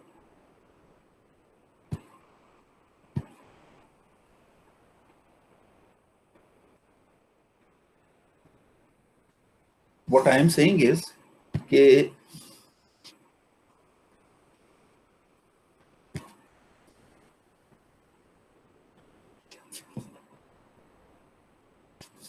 required memory is allocated and its address is returned. Similarly, यहाँ पे भी required memory is allocated and its address is returned. ठीक है, सॉलिड मिसाल लेते हैं, int new int, ठीक है, 4 बाइट्स ऑफ मेमोरीज एलोकेट होंगी और उसका एड्रेस रिटर्न हो जाएगा। दूसरी एक मिसाल ले लें,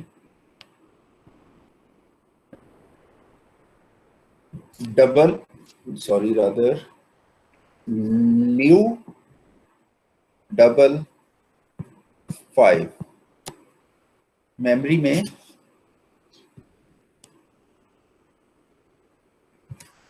ठीक है 8 बाइट्स करके टोटल 40 बाइट्स एलोकेट होंगी और उसका एड्रेस रिटर्न हो जाएगा। ठीक है, सो जितनी मेमोरी चाहिए इस डेफिनेशन को उतनी मेमोरी एलोकेट होगी और उसका एड्रेस रिटर्न हो जाएगा। ये न्यू से होता है। New is a operator in C++. It is used to allocate dynamic memory. Memory at the heap portion. जब हम एक ordinary variable बनाते हैं उसके लिए भी memory बनती है। वो जो memory होती है वो stack portion of जो प्रोग्राम के लिए होता है stack memory area उस पे बनती है। जब हम new से इस तरह से डेक्लेरेशन करते हैं तो हमें जो मेमोरी एलोकेट होती है वो हीप एरिया में होती है। अच्छा स्टूडेंट, यहां एक और चीज गौर करें, इस पूरे कॉन्सेप्ट में कहीं वेरिएबल का नाम नहीं है। New is a reserve word, it is an operator to allocate memory on the heap. उसके बाद टाइप का जिक्र है और साइज का जिक्र है अगर हम एरे बनाना चाह रहे हैं। कहीं पर वेरिएबल का नाम नहीं है। सो ये जो मेमोरी यहां से एलोकेट होगी वो यकीनन एलोकेट होगी। अगर मेमोरी अवेलेबल होगी तो उसका एड्रेस रिटर्न होगा, उस मेमोरी का कोई नाम नहीं होगा। इसलिए हम इस मेमोरी को सिर्फ with the help of its address ही एक्सेस कर सकेंगे। इसका कोई नाम नहीं है, इसलिए हमें इसे इनडायरेक्टली ही एक्सेस करना पड़ेगा। सेकेंडली, क्योंकि ये मेमोरी स्टैक पे नहीं बनी हुई, ये हीप पे बनी हुई है, ये प्रोग्रामर ने डायनामिकली एलोकेट की है, तो ये मेमोरी का जो लाइफ टाइम है ये अब प्रोग्रामर के कंट्रोल में है। जो मेमोरी ऑर्डिनरी वेरिएबल्स जो आज से पहले तक, इस टॉपिक से पहले तक हम करते आए हैं, उससे जो मेमोरी एलोकेट होती है वो ऑटोमेटिकली मैनेज होती है। उसका लाइफ टाइम और उसका स्कोप हम डिस्कस कर चुके हैं। यहाँ जो मेमोरी अवेलेबल हुई है, एलोकेट हुई है, ये जस्ट एलोकेट हुई है ऑन अ पोर्शन हीप। इसका स्कोप कोई नहीं है क्योंकि इसका नाम है ही नहीं। इसका लाइफ टाइम प्रोग्रामर के हाथ में है। जब उसने न्यू से ये मेमोरी क्रिएट की, मेमोरी क्रिएट होगी। अगर मेमोरी अवेलेबल होगी तो नहीं होगी तो नहीं क्रिएट होगी, अदरवाइज कंफर्म मेमोरी एलोकेट हो जाएगी। इसकी लाइफ शुरू हो गई। अब इसकी लाइफ तब तक है जब तक प्रोग्रामर खुद से इस मेमोरी को डी एलोकेट नहीं करता। ये ऑटोमेटिकली डी एलोकेट नहीं होगी। और प्रोग्रामर इसे कैसे डी एलोकेट करेगा, उसके लिए भी एक ऑपरेटर गिवन है और उस ऑपरेटर को डिलीट ऑपरेटर कहते हैं। सो न्यू के साथ हमारे पास डिलीट ऑपरेटर भी है, जिसका जो सिंटेक्स है वो कुछ यूं है कि हम यहाँ पर डिलीट लिखेंगे और सामने हम पॉइंटर वेरिएबल का नाम देके सेमीकोलन लगा देंगे, या फिर हम लिखेंगे डिलीट और यहाँ पर एरे की ब्रेसिस का सिंटेक्स बनाएंगे और उसके बाद वेरिएबल का नाम लिख के सेमीकोलन लिख देंगे। तो ऊपर वाले जो सिंटेक्स है, इससे जो मेमोरी डी एलोकेट होगी वो ऐसी मेमोरी होगी जो इस तरह की एलोकेशंस के लिए है, और जो नीचे वाला सिंटेक्स है उससे जो मेमोरी डी एलोकेट होगी वो वाली मेमोरी होगी जो इस तरह की एलोकेशंस के साथ हमने की है। तो स्टूडेंट, अगर गलती से हम वो वेरिएबल, वो पॉइंटर वेरिएबल लूज कर दें जो डायनामिक मेमोरी को पॉइंट कर रहा था, तो फिर वो डायनामिक मेमोरी हमें कभी एक्सेसिबल नहीं होगी, मगर वो एलोकेटेड रहेगी, क्योंकि उसको डी एलोकेट करना प्रोग्रामर की जिम्मेदारी है कि वो डिलीट ऑपरेटर से उसे डिलीट करे। So we have to be very careful, we have to be very much responsible कि अगर हमने न्यू से मेमोरी एलोकेट की है, जिसके डेफिनेटली हम आगे जाके देखेंगे हमें कुछ बेनिफिट्स भी हैं, ये ऑटोमेटिकली डिस्ट्रॉय नहीं होती है, ये प्रोग्रामर के कंट्रोल में होती है, तो फिर प्रोग्रामर को कंट्रोल भी करना है। तो हमें उस एड्रेस को लूज नहीं करना है जो न्यू ने रिटर्न किया है, समहाउ उसको हमें किसी ना किसी पॉइंटर वेरिएबल में मेंटेन रखना है। सो अगर हम वो तमाम पॉइंटर वेरिएबल्स लूज कर दें जिसमें एक डायनामिक मेमोरी का एड्रेस पड़ा हुआ है, तो वो मेमोरी इनएक्सेसिबल हो जाएगी बट एलोकेटेड रहेगी। एज अ रिजल्ट हमारे पास मेमोरी की डेफिशिएंसी हो सकती है अगर हम बहुत बड़ी बड़ी एरेज के ऊपर के पॉइंटर्स लूज करते हैं। इस सूरत हाल को मेमोरी लीक कहा जाता है। ठीक है, you can get information about memory leak from internet and your books, but actually it is nothing. It is the memory allocated by programmer on heap using the new or some other appropriate function or operation dynamic memory heap पे allocate की, मगर उसका address अब हमारे पास नहीं है, तो वो वाला जो मेमोरी एरिया है वो एलोकेटेड मेमोरी लीक कहलाती है। अब ये मेमोरी जिस तरह बकेट में सुराख हो जाए, पानी लीक हो जाता है, ज़ाया हो जाता है, इसी तरह ये मेमोरी हमारे लिए ज़ाया हो चुकी है। अब हम इसे इस्तेमाल नहीं कर सकते, क्लेम नहीं कर सकते, रीयूज नहीं कर सकते। इसके मुकाबले में अगर ये मेमोरी का कंट्रोल हमारे पास होता, जब हमारे लिए यूजलेस हो जाती, हम डिलीट कर देते, तो किसी नए वेरिएबल को, नए प्रोग्राम को एलोकेट हो सकती थी। तो this is the concept student, memory leak. We have to be very careful. वापिस इस कोड में आता हूँ जहां से ये कॉन्सेप्ट मैंने शुरू किया था। तो अब अगर आप देखें तो पहली लाइन के ऊपर मैंने लिखा न्यू इंट। एक इंटीजर के लिए मेमोरी एलोकेट करो, उसका एड्रेस रिटर्न करो, और एड्रेस कहाँ सेव कर रहा हूँ? Pointer variable of type integer में, बिकॉज इंटीजर टाइप का address pointer variable of integer में स्टोर हो सकता है। उसके बाद इनडायरेक्टली उस जगह पर मैंने ये वाली वैल्यू स्टोर की और उसे प्रिंट किया। तो स्टूडेंट, इस कॉन्सेप्ट को अगर मैं बोर्ड पे आपको लेके जाऊं तो ये बेसिकली ये है कि पहली लाइन जो है वो क्या कह रही है कि हीप के ऊपर 4 बाइट्स एलोकेट करो, उसका एड्रेस रिटर्न कर दो, और एक ए टाइप का जो पॉइंटर वेरिएबल है उसमें वो वाला एड्रेस स्टोर कर दो। So a is pointing to these 4 bytes.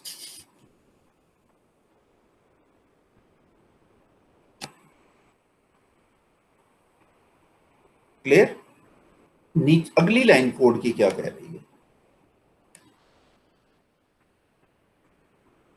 ए में जिस जगह का एड्रेस पड़ा हुआ है, ए इज एन इंटीजर पॉइंटर, वहां से ऑनवर्ड 4 बाइट्स को इंटीजर ट्रीट करो और उसमें 76,435 स्टोर कर दो। तो ए में इस जगह का एड्रेस पड़ा हुआ है, इससे ऑनवर्ड 4 बाइट्स में 76,435 स्टोर कर दो। तो इन 4 बाइट्स में इनडायरेक्टली हमने ये वाली वैल्यू स्टोर कर दी।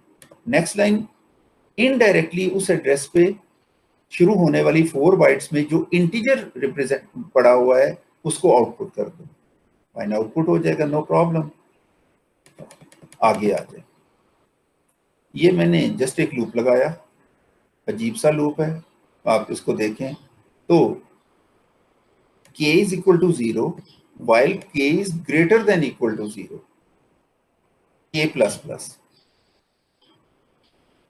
So k 0, k greater than equal to 0, ये फर्स्ट टाइम भी ट्रू होगा. k प्लस प्लस करने से k 1 हो जाएगा, वो फिर भी ट्रू ही रहेगा, फिर 2 हो जाएगा, फिर 3 हो जाएगा, तो ये ट्रू ही रहेगा. लेकिन चूंकि k एक अनसाइंड चार है, सो ये 0 के बाद 1 के बाद 2 के बाद 255 पे जाके दोबारा रीसेट हो जाएगा 0 के ऊपर, और ये लूप इस तरह से चलता रहेगा. ठीक है, ये शायद ही कभी लूप जो है वो टर्मिनेट करे.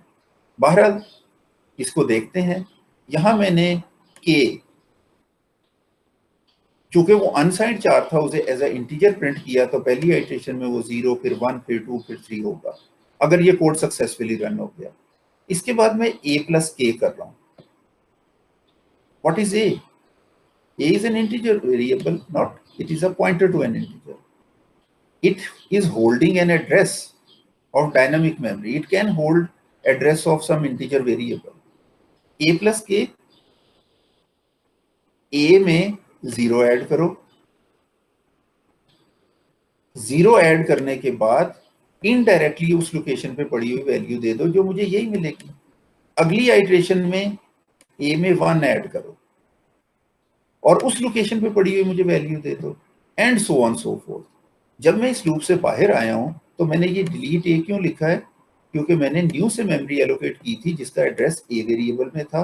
तो मैंने कहा कि a में जिस जगह का एड्रेस पड़ा हुआ है वहां एक इंटीजर साइज की मेमोरी एलोकेटेड है, उसको डी एलोकेट कर दो. Delete mean D allocate the memory, and that's it.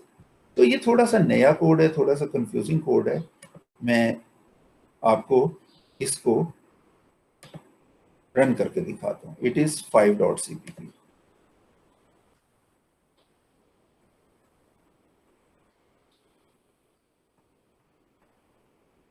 तो स्टूडेंट ये कोड तो रन हो रहा है. ठीक है, सबसे पहले तो वो वैल्यू आउटपुट पे आ गई, which is not a difficult thing. इस एड्रेस पे ये वाली वैल्यू स्टोर की, उसको इनडायरेक्टली एक्सेस कर लिया, ये हो गया. उसके बाद आया लूप. k 0 से ये आगे चल रहा है. k greater than 0, it is a signed चार. मैंने उसको गलती से अनसाइंड पढ़ दिया था. सो साइंड चार में वैल्यू 0, 1, 2, 3 के बाद जब 127 होगी तो सडनली ये वैल्यू नेगेटिव हो जाएगी, क्योंकि जब साइन बिट 1 होगी तो वो नेगेटिव ट्रीट होगी. नेगेटिव ट्रीट होगी तो ये k ग्रेटर देन 0 वाली कंडीशन फॉल्स हो जाएगी, लूप टर्मिनेट कर जाएगा. वही होगा. तो k की वैल्यू 0, 1, 2, 3 ऑनवर्ड आगे जा रही हैं. ठीक है, और ये 127 तक जाएंगे. इसके बाद स्टूडेंट ये इंटरेस्टिंग है कि ये लूप चल गया है. ठीक है, इसके बाद मैंने k के बाद a लिखा, a प्लस k, और उसके बाद ये लिखा. अब इसके अंदर अनफॉर्चुनेटली मैंने कोई सेपरेटर नहीं लगाया था, तो जिसके बायस मेरा ख्याल है कि मुझे एक सेपरेटर यहाँ लगा देना चाहिए, वर्टिकल बार, और एक सेपरेटर मुझे यहाँ लगा देना चाहिए, which should be vertical bar, लेकिन मैं उसको एक्सक्लेमेशन मार्क लगा देता हूँ. और एक सेपरेटर मुझे, वो तो लगा ही हुआ है, उसको भी मैं यहीं पे ले आता हूँ. अब इसको मैं अगर रन करूँ, दोबारा कंपाइल करके, तो ये आउटपुट आ रही है. ठीक है स्टूडेंट, ये एड्रेस हो गया. उसके बाद ये वैल्यू आई, उसके बाद ये वैल्यू आई, उसके बाद ये वैल्यू आई, फिर ये वैल्यू आई, और ये सारी उसके बाद वैल्यूज आ रही है.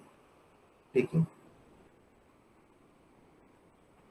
0th एड्रेस के ऊपर तो एग्जैक्टली वही वैल्यू. आगे ये सारी गार्बेज है.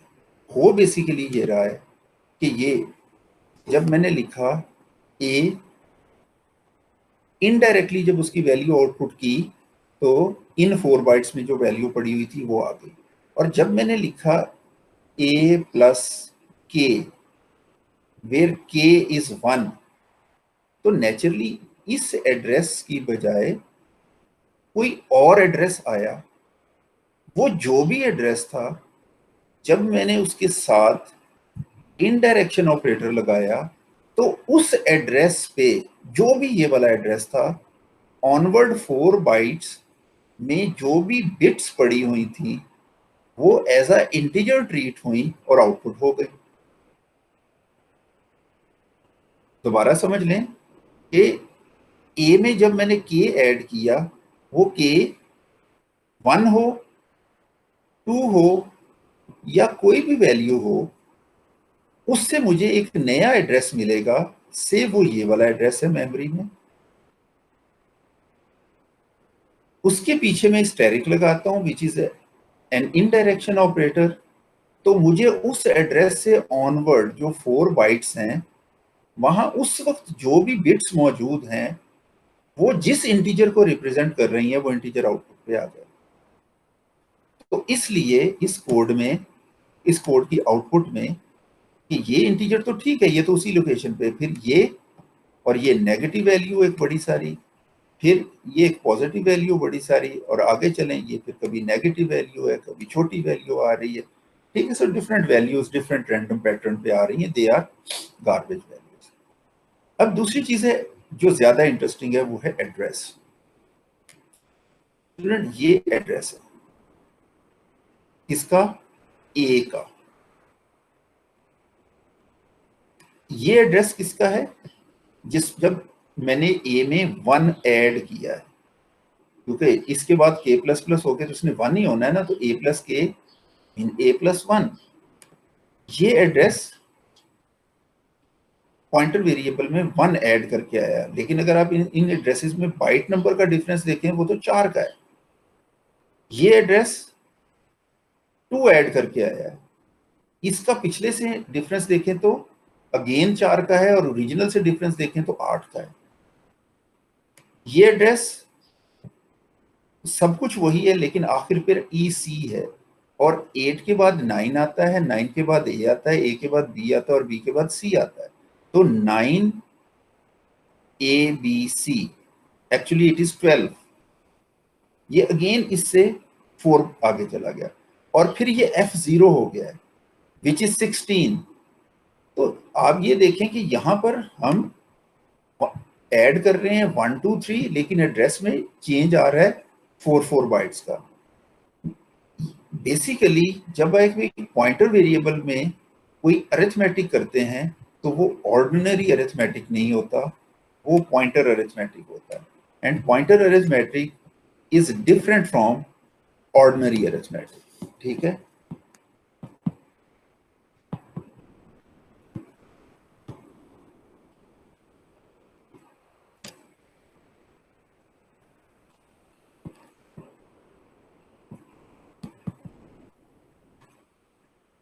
pointer arithmetic is different.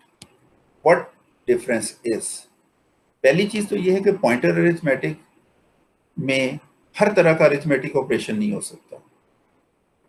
Pointer arithmetic में जनरली हम कोई इंटीजर ऐड करते हैं या कोई इंटीजर सब्ट्रैक्ट करते हैं। जब भी हम कोई इंटीजर ऐड या सब्ट्रैक्ट करते हैं, उसके साथ automatically size of the data type of the pointer variable of the variable pointing to automatically implicitly multiply हो जाती है। इसकी जो implication है वो ये है कि अगर मेरे पास ये एड्रेस है और ये 4 बाइट्स मेमोरी का है, और ये एड्रेस किसी वेरिएबल ए में पड़ा हुआ है, जब मैं A+1 करूं तो मुझे नेक्स्ट उस तरह की एंटिटी का एड्रेस मिले, और जब मैं A+2 करूं तो मुझे नेक्स्ट उस तरह की एंटिटी का एड्रेस मिले, और जब मैं A-1 करूं तो मुझे उस तरह की प्रीवियस एंटिटी का एड्रेस मिले। ठीक है, A-1 मीन इस एड्रेस से इस एड्रेस से 4 बाइट्स नीचे वाला एड्रेस। A+2 मीन इस लोकेशन से इस तरह के दो इंटीजर्स या दो एंटिटीज अवे वाला एड्रेस, ठीक है, A+2 करने से। ये जो मैकेनिज्म है पॉइंटर अरिथमेटिक का, it helps us to process an array using the pointer variables. अब अगर मैं A+1 करता और मुझे ये वाली बाइट एक्सेस हो जाती और फिर मैं लिखता स्टैटिक A+1, तो इन 4 बाइट्स में जो भी वैल्यू पड़ी हुई है वो तो सॉर्ट ऑफ आधा तीतर आधा बटेर है। आधी वैल्यू इन 4 बाइट्स में से आ रही है, आधी वैल्यू इन 4 बाइट्स में से आ रही है। वो कोई अप्रोप्रिएट वैल्यू नहीं है। लेकिन अगर मैं A+1 लिखूं और वो इस एड्रेस की बजाय इस एड्रेस से दे, तो एटलीस्ट ये वाला इंटीजर स्किप होके हम नेक्स्ट इंटीजर जो एग्जैक्टली उस लोकेशन के बाद, उन लोकेशंस के बाद मौजूद है, हम उसको एक्सेस कर सकते हैं। ठीक है स्टूडेंट्स, तो pointer arithmetic is a special arithmetic. आज हम ये पढ़ रहे हैं कि we can add an integer to a address, we can subtract an integer from an address. जब भी हम वो इंटीजर ऐड या सब्ट्रैक्ट करेंगे तो उसके साथ डेटा टाइप का साइज इम्प्लिसिटली मल्टीप्लाई होकर नया एड्रेस बनेगा। अगर हम इंटीजर एड्रेस में 1 ऐड करेंगे तो 4 ऐड होगा, इंटीजर एड्रेस में 15 ऐड करेंगे तो एक्चुअली 60 ऐड हो जाएगा। डबल एड्रेस में 2 ऐड करेंगे तो उसमें 16 ऐड हो जाएगा। क्लियर? तो ये है pointer arithmetic. And similarly subtract. दूसरी तरफ वी कैन सब्ट्रैक्ट 2 एड्रेसेस। एक एड्रेस में से जब दूसरा एड्रेस हम सब्ट्रैक्ट करेंगे तो वो हमें number of that type between the 2 addresses बताएगा। इससे हमें ये पता लग जाएगा कि हम कितने एलिमेंट्स ऊपर या नीचे मूव कर रहे हैं। तो आमतौर पर हम 2 एड्रेसेस को सब्ट्रैक्ट नहीं करते जब तक कि हमें साइज ऑफ मेमोरी ना चाहिए हो। ठीक है, साइज ऑफ मेमोरी या साइज ऑफ एरे ना चाहिए हो, हम तब तक नहीं करते हैं। तो स्टूडेंट ये कॉन्सेप्ट हम बाद में भी देखेंगे, फिलहाल अब कोड में वापस आते हैं। ये मैंने आपको दिखा दिया है। तो बेसिकली ये मुझे क्या शो कर रहा है, वैल्यूज आगे पीछे। ठीक है, तो आप इस कोड को डिफरेंट डेटा टाइप्स के साथ, जैसे मैंने यहाँ स्पेसिफाई किया है, मॉडिफाई करके रन कर सकते हैं। आपको अकॉर्डिंगली डिफरेंट एड्रेसेस जो हैं वो मिलेंगे। मैं यहाँ पे सिंपली एक डबल लिख के, ठीक है, और ऑब्वियसली फिर यहाँ पे डबल लिखना पड़ेगा। इसको रन करूं कंपाइल करके, आप देखोगे कि बाकी तो जो भी होगा सो होगा, लूप उतनी ही दफ़ा चलेगा। ठीक है, लेकिन इस दफ़ा एड्रेसेस के अंदर जो चेंज आ रही होगी वो 8 बाइट्स की होगी। ठीक है, F0 F8, ठीक है, एंड सो ऑन। आप आगे जहाँ भी देखेंगे 8 बाइट्स का गैप नज़र आएगा। और इसी को अगर आप शॉर्ट कर देंगे तो वो वाला गैप 2 का हो जाएगा, और 4 कर दोगे तो 1 का रह जाएगा।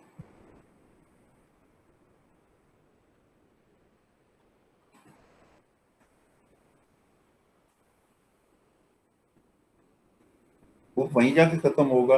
लेकिन यहाँ पे देखें तो ये D0 के बाद D2 के बाद D4 के बाद D6 के बाद D8 के बाद D8 DC and so on. तो स्टूडेंट्स ये था पॉइंटर अरिथमेटिक और थोड़ा सा एड्रेस मैनिपुलेशन। आगे बढ़ते हैं। मेरे ख्याल अब आगे नहीं बढ़ते हैं, छुट्टी करते हैं। आगे इंशाल्लाह जब रेगुलर हमारी क्लास होगी डे आफ्टर ट्यूसडे वाले दिन, हम उस दिन इसको देखेंगे। तो आज हमने पॉइंटर्स को थोड़ा सा देखा है, इनडायरेक्ट मेमोरी एक्सेस को देखा है, थोड़ा सा पॉइंटर अरिथमेटिक को देखा है, और साथ हमने ये देखा है कि अगर हम न्यू ऑपरेटर की मदद से मेमोरी एलोकेट करें, और तो फिर हमारी रिस्पॉन्सिबिलिटी होती है कि हम उस मेमोरी को डी एलोकेट भी करें with the help of delete operator. New और डिलीट से जो मेमोरी बनती है वो उसका लाइफ टाइम जो है वो प्रोग्रामर के कंट्रोल में होता है, अनलाइक कि जो हम आज से पहले मेमोरी एलोकेट करते आ रहे हैं उसका जो लाइफ टाइम और स्कोप है वो प्रोग्रामिंग लैंग्वेज के कंट्रोल में होता है, ये प्रोग्रामर के पास आ जाती है। फिर बीच में हमने मेमोरी लीक का कॉन्सेप्ट भी देखा कि अगर प्रोग्रामर को एड्रेस लूज करते तो मेमोरी लीक हो जाती है। तो हमें डायनेमिक मेमोरी जो हमने एलोकेट की हुई है, ऑन द हीप एलोकेट की हुई है, using the new operator allocate की हुई है, उसका एड्रेस किसी ना किसी तरीके से अपने पास लोकल वेरिएबल्स में स्टोर करना ही पड़ेगा। और वो लोकल वेरिएबल्स जो हैं वो स्टैक पे ही बनेंगे, वो डिक्लेरेशंस होंगी, पॉइंटर टाइप के वेरिएबल्स होंगे। हीप पे जो मेमोरी एलोकेट होती है उसमें उस मेमोरी वहां पर जो मेमोरी एलोकेट होती है वो सिर्फ मेमोरी एलोकेट होती है, उसका कोई नाम नहीं होता, उसकी कोई टाइप नहीं होती। टाइप हमेशा पॉइंटर वेरिएबल की होती है, ठीक है। जिस टाइप का पॉइंटर वेरिएबल उसे पॉइंट करेगा उसके अकॉर्डिंगली वो वाली मेमोरी मैनिपुलेट हो जाएगा। और ये जो एग्जांपल आपके सामने है, इस एग्जांपल से आप ये भी देखें कि हम एलोकेटेड मेमोरी की स्पेस से आगे और पीछे भी मूव कर सकते हैं। अल्लाह हाफिज स्टूडेंट्स।